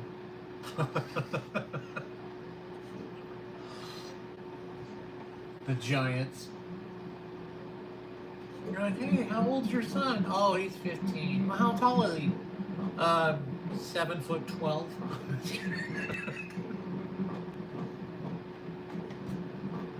It's a joke. Obviously, it would have been 8 feet, but I think it was Wolf. Wolf came on here and told me he was like 8'13". And I thought, okay, someone didn't go to math class.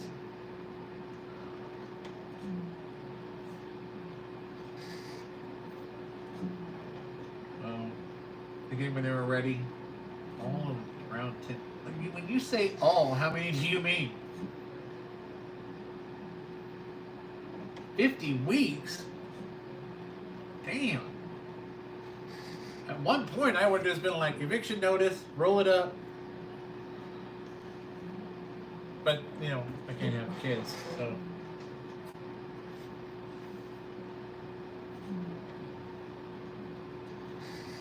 You had 4? Hopefully not at the same time.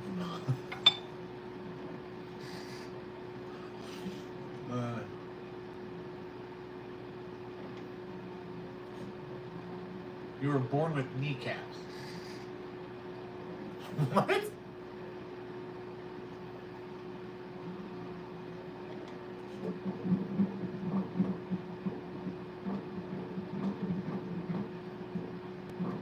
I'm trying to figure out the relevance of that. I'm going to keep my mouth shut.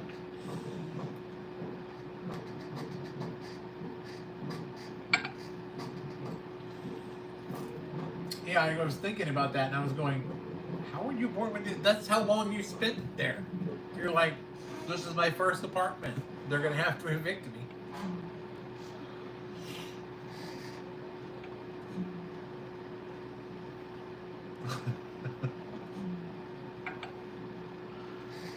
Next thing you know, you'll be like, my oldest was born with full body armor. He came out with a degree.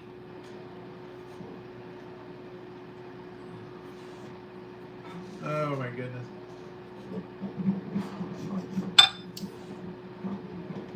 I honestly wish more people liked this channel. But sort of niche content, so I try to make the lives interesting. But it's hard to make the lives interesting. I felt like I had more views when I was out in the shop. I don't know why, but I had more views when I was out in the shop, and I think it was because of my background. I had, you know, my CNC behind me and all the other stuff I'm playing with on the shelves behind me. So I may have to. The only problem is it gets up to like 100 degrees in there right now. But like I stated before, I think what we're going to do at this point, before we start our game, here in about half an hour, 45 minutes, I'm going to do a game. I'm going to go ahead and stream one. But what I'm going to do right now is I'm going to take everybody out, just the people who maybe have just showed up and started watching, and we're going to take a look at the fan and the progress. We're going to look at what's on the printer right now so you can see what I'm going through. And then... well, if they're doing pretty good, then you did do your best. In this world, that's all you can hope for. All right, so hold on 1 second. Let's see here. I've got rolls everywhere. I wasn't finished. Yeah, I know. My phone doesn't like it when I unplug it. So this right here is one of the fan cases that I'm about to show you. It takes so long to print. Like this one's taking...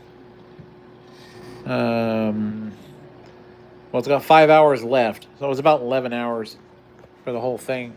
And out here, obviously, this is the fan. Oh yes, let's just leave the door open, and bake me to death in here. Why not, right? So, the hell was that? Anyway. So the section on the printer is another one of these.